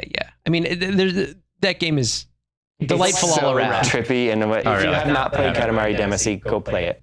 Okay. Like, was that PlayStation 1? Yes. It's like everything. Yeah, I mean, I imagine they've it was a PlayStation game, but it's like on Switch and stuff now. Yeah, okay. So. Yeah, it's really good. Really good series. How about you guys? Sure. I'd say probably the biggest impact emotionally game that I've ever played is This War of Mine, because it taught me that a strategy simulation game can feel very human and stir actual emotions in you. Like I play a ton of strategy games. Oftentimes they're like Civilization scale type games, like literally the game Civilization, or like other games that are similar where you're playing on kind of an empire basis. And you throw 10,000 troops over here and 50,000 over here and whatever, and it's like you don't think about it because it's very abstracted. And even in games like StarCraft, the gameplay is king there, and the actual lives of each Marine doesn't matter. They're just fodder to throw at the Zerg, right? But this War of Mine, what it did was it took a strategy game. So it's kind of like a game that's it's a bit of platformer, a lot of crafting, and it's some strategy involved in that crafting, and a lot of it's a simulation. Like it's got a lot of inventory management and a lot of stat management in the game, and all of those elements, gameplay elements, are really appealing to me. And I play a lot of games like that. But what it did different than any other game is it attached human stories, because the game is supposed to be a simulation of the siege of Sarajevo that happened back in the 90s. And it was it's a real world event. Even though in the game all of the places are fictional and the characters are fictional, they are drawn from stories of what really happened. And so the first time I played it, I got hooked on the gameplay. And then by the end of the game, so I lost my first run because it's kind of almost roguelike in its nature. I lost my first run because all of my characters died, and they died in ways that were very it tugs at your heartstrings, and it makes you like, some of them were very sudden, and it's like I suddenly had the loss of this important thing that I had been nurturing taken away from me. And it's just like, I mean, it's a very depressing game. It's a very depressing game. But it's also a very beautiful experience. So like, I firmly, like, I'm generally a happy person in life and all, but I firmly believe that, you know, you have to experience the wide range of emotions to be able to kind of like empathize with everyone who's going through everything. And it's, wow, that was a very like global thing to say. I'm not like some saint or something. I just can confirm George is not a saint. Yeah, you should see our DMs. But like the game itself, it was so beautiful and so depressing and so fresh in the game industry. It took a genre that I never thought could be capable of feeling things, and it made me cry, literally cry. And I love that. And so it's still in my top 5 games of all time to this day. That's awesome. Thanks for sharing that. And I think that, yeah, video games are quite unique, and I think they're kind of building up more steam where, because you have that, oftentimes that element of choice as the gamer, whereas you're reading a comic book or manga, or you're watching TV or movie, it's like you're just kind of watching things play out. When you're in the video game and you have to make these choices, I felt that it hits me in a certain way where I'm like, I'm making the decision to do so. And I think when you mentioned StarCraft, it's like, yeah, each Marine is kind of their own little entity, and they're kind of almost dehumanized in a certain respect. But then I remember distinctly still playing StarCraft 1, and spoilers, I guess, for people who haven't played that, but at this point it's been a while, where you're Jim Raynor, and Kerrigan is like getting overwhelmed, and she's like committed, and they kind of have this like little relationship thing going on, a little romantic tension, and then like Jim's being told like, no, you gotta go. And he's like, I'm not ditching her. And it's like, can I do anything here? And I couldn't, and I was like, oh. Receiving incoming transmission. This is Kerrigan. We've neutralized the Protoss, but there's a wave of Zerg advancing on this position. We need immediate evac. Belay that order. We're moving out. What? You're not just gonna leave her! All ships prepare to move away from Tarsonis on my mark. Boys, how about that evac? Like assassinate Arcturus at that point. Oh, the voice acting was so good, and and the and it's like a little stinking screen in the bottom. It's not like a full like cutscene like you see StarCraft 2. It's like a little like, and it's like it still emotionally tugs you. So it's like a really good use of the limited computing power at the time. Another simple example, I guess, rolls back time a bit more, is like Super Metroid. One of my favorites, and the sacrifice of the baby Metroid, which is now a freaking beast, to save Samus, and that it dies. I'm like, can I do anything about that? I'm trying to like shoot the stinking mother brain. I'm like, more spoilers, by the way. Yeah. I think the statute of limitations is over for these games. Like, I think it's okay.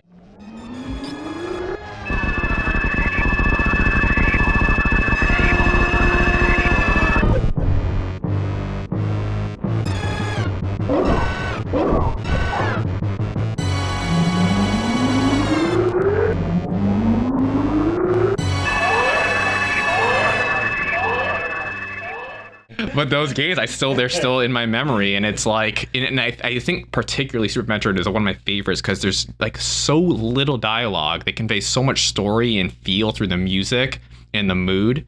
And it's just a couple scenes with that baby Metroid, but you kind of like see like the little like sounds that it's making, and you're like, oh, okay, like it sees Samus as a mother.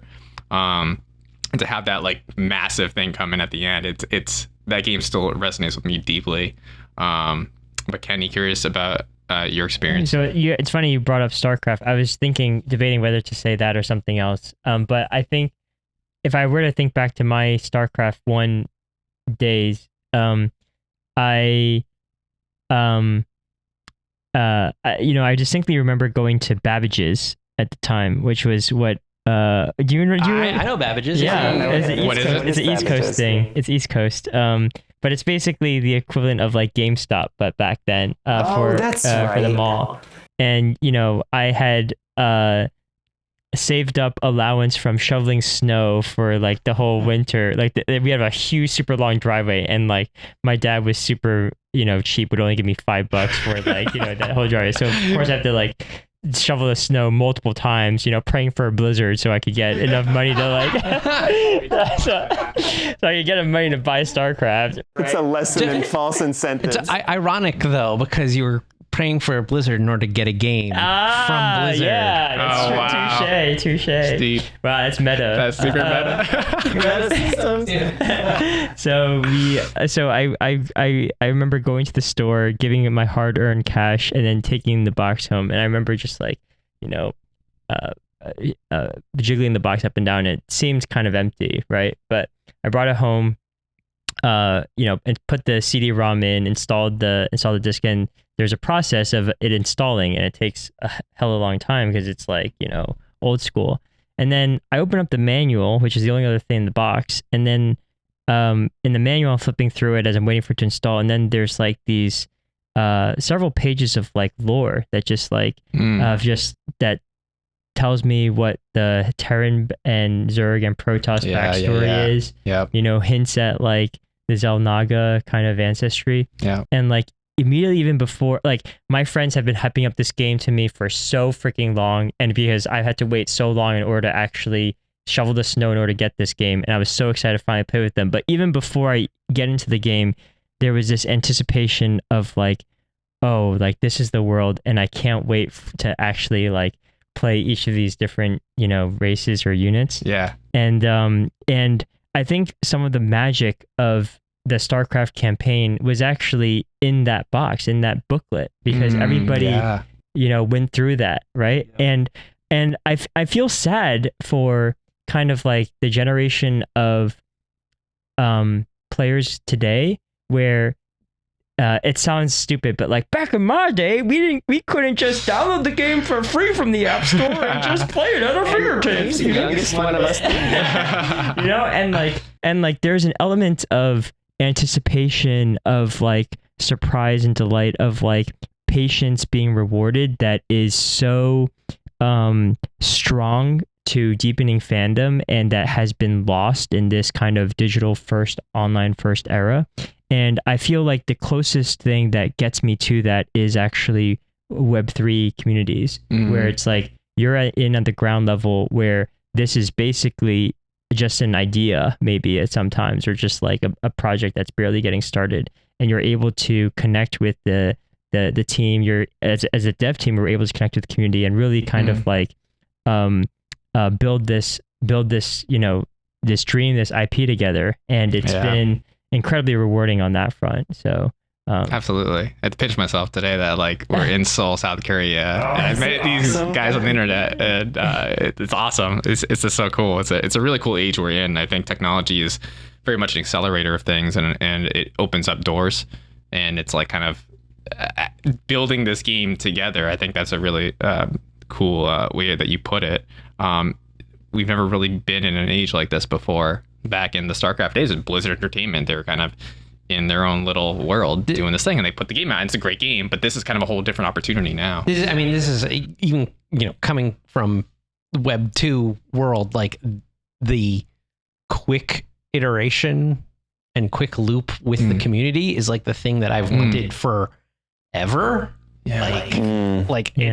That's the thing that like I've been waiting for in some ways as a game developer. Oh, cool. Is the ability to present something that is clearly not a finished product and get the feedback from the people who matter immediately. And so it allows, like, it just makes for getting to better or best so much quicker. Yeah, because it's in kind of in the general tech world development, it's kind of that's always a good mindset to have, because I think the analogy that, or the example that comes up is like someone asks you for something to keep their food cold, and so you just go into a cave and you come out with a refrigerator like 6 months later, and they're like, what is this thing? Oh, it'll keep your food cold. And they're like, no, I just need like a cooler for like the beach day, you know? So it's kind of like having that complete, just being completely out of sync with what in that example, the client wants. But I guess for us, like where I guess the client, where the people that are consuming what you're building, so to have that immediate feedback, I think is really unique. It's great. It's the best. I really love it. That analogy was so good. Oh, thanks. You don't even know. Yeah. Is there an example there? Or some? Does it resonate with you? Like something at Amihan? Yeah, we want to announce the Everseed branded fridges. Yeah. Okay. There's a Frostpaw. one of 100. Oh my God! You took it out of my mouth. No, I'm so sorry. No, I didn't think you were capable.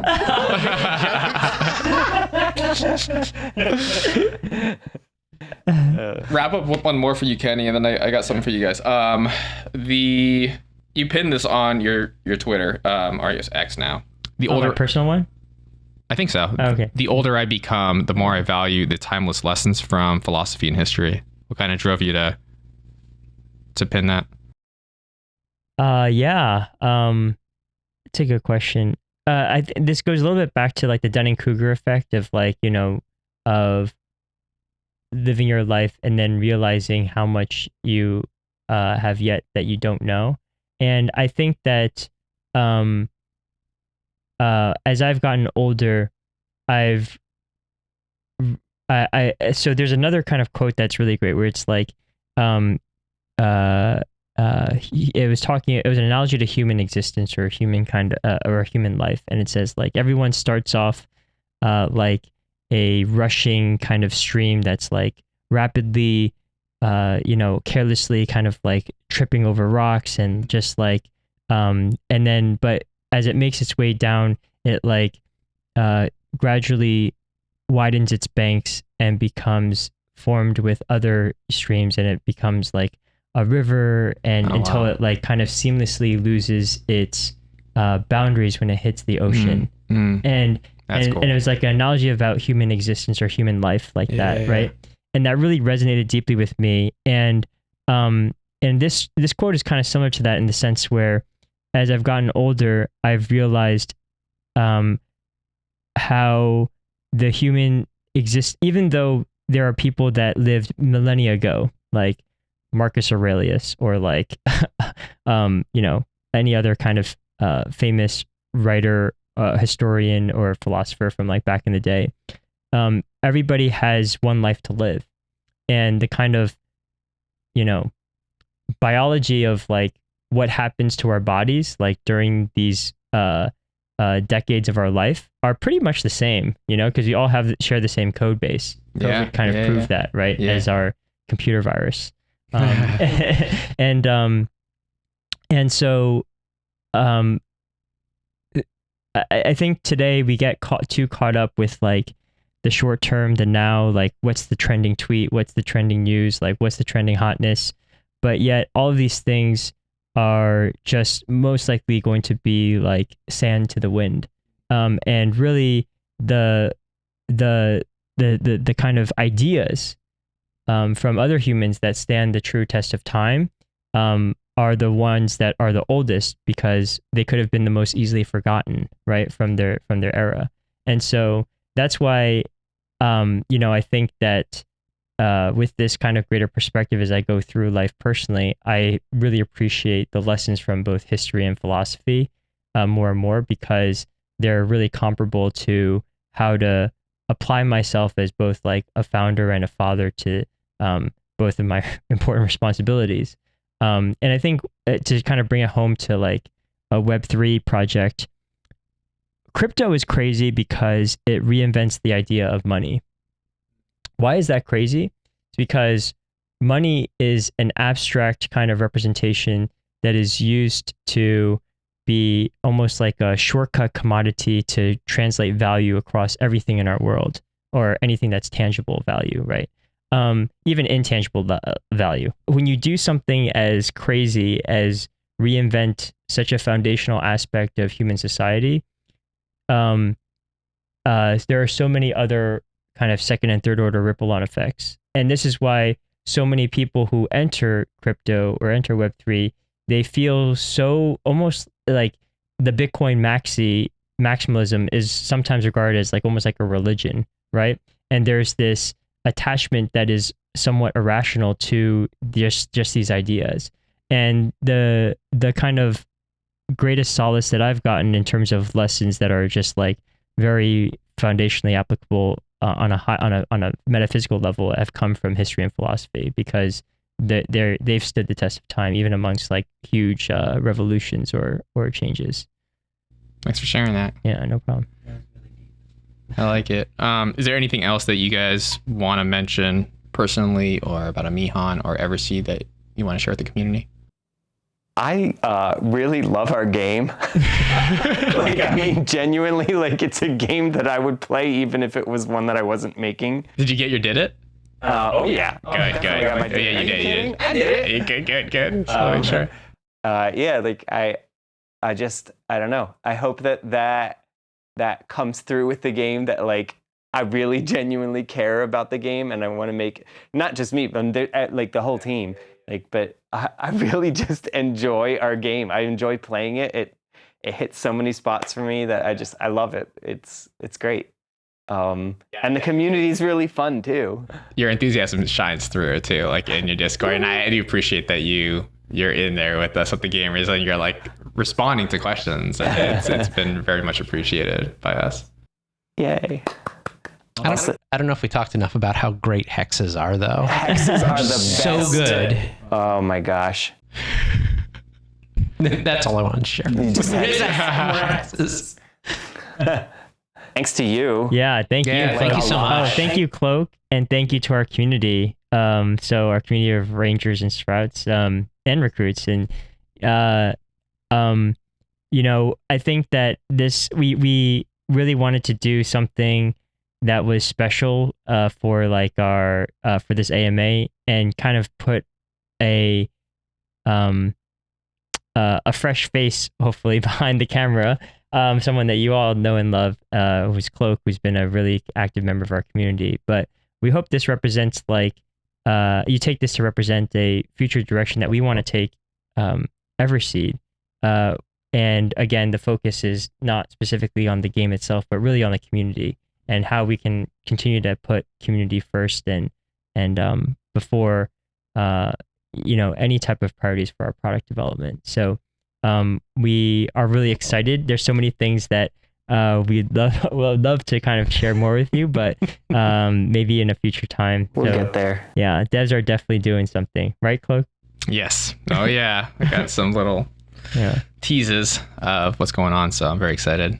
But thank you guys for doing this. I have a small little gift for you guys for doing this. No, yeah. What? I'm gonna show it to the camera first so that they see the first.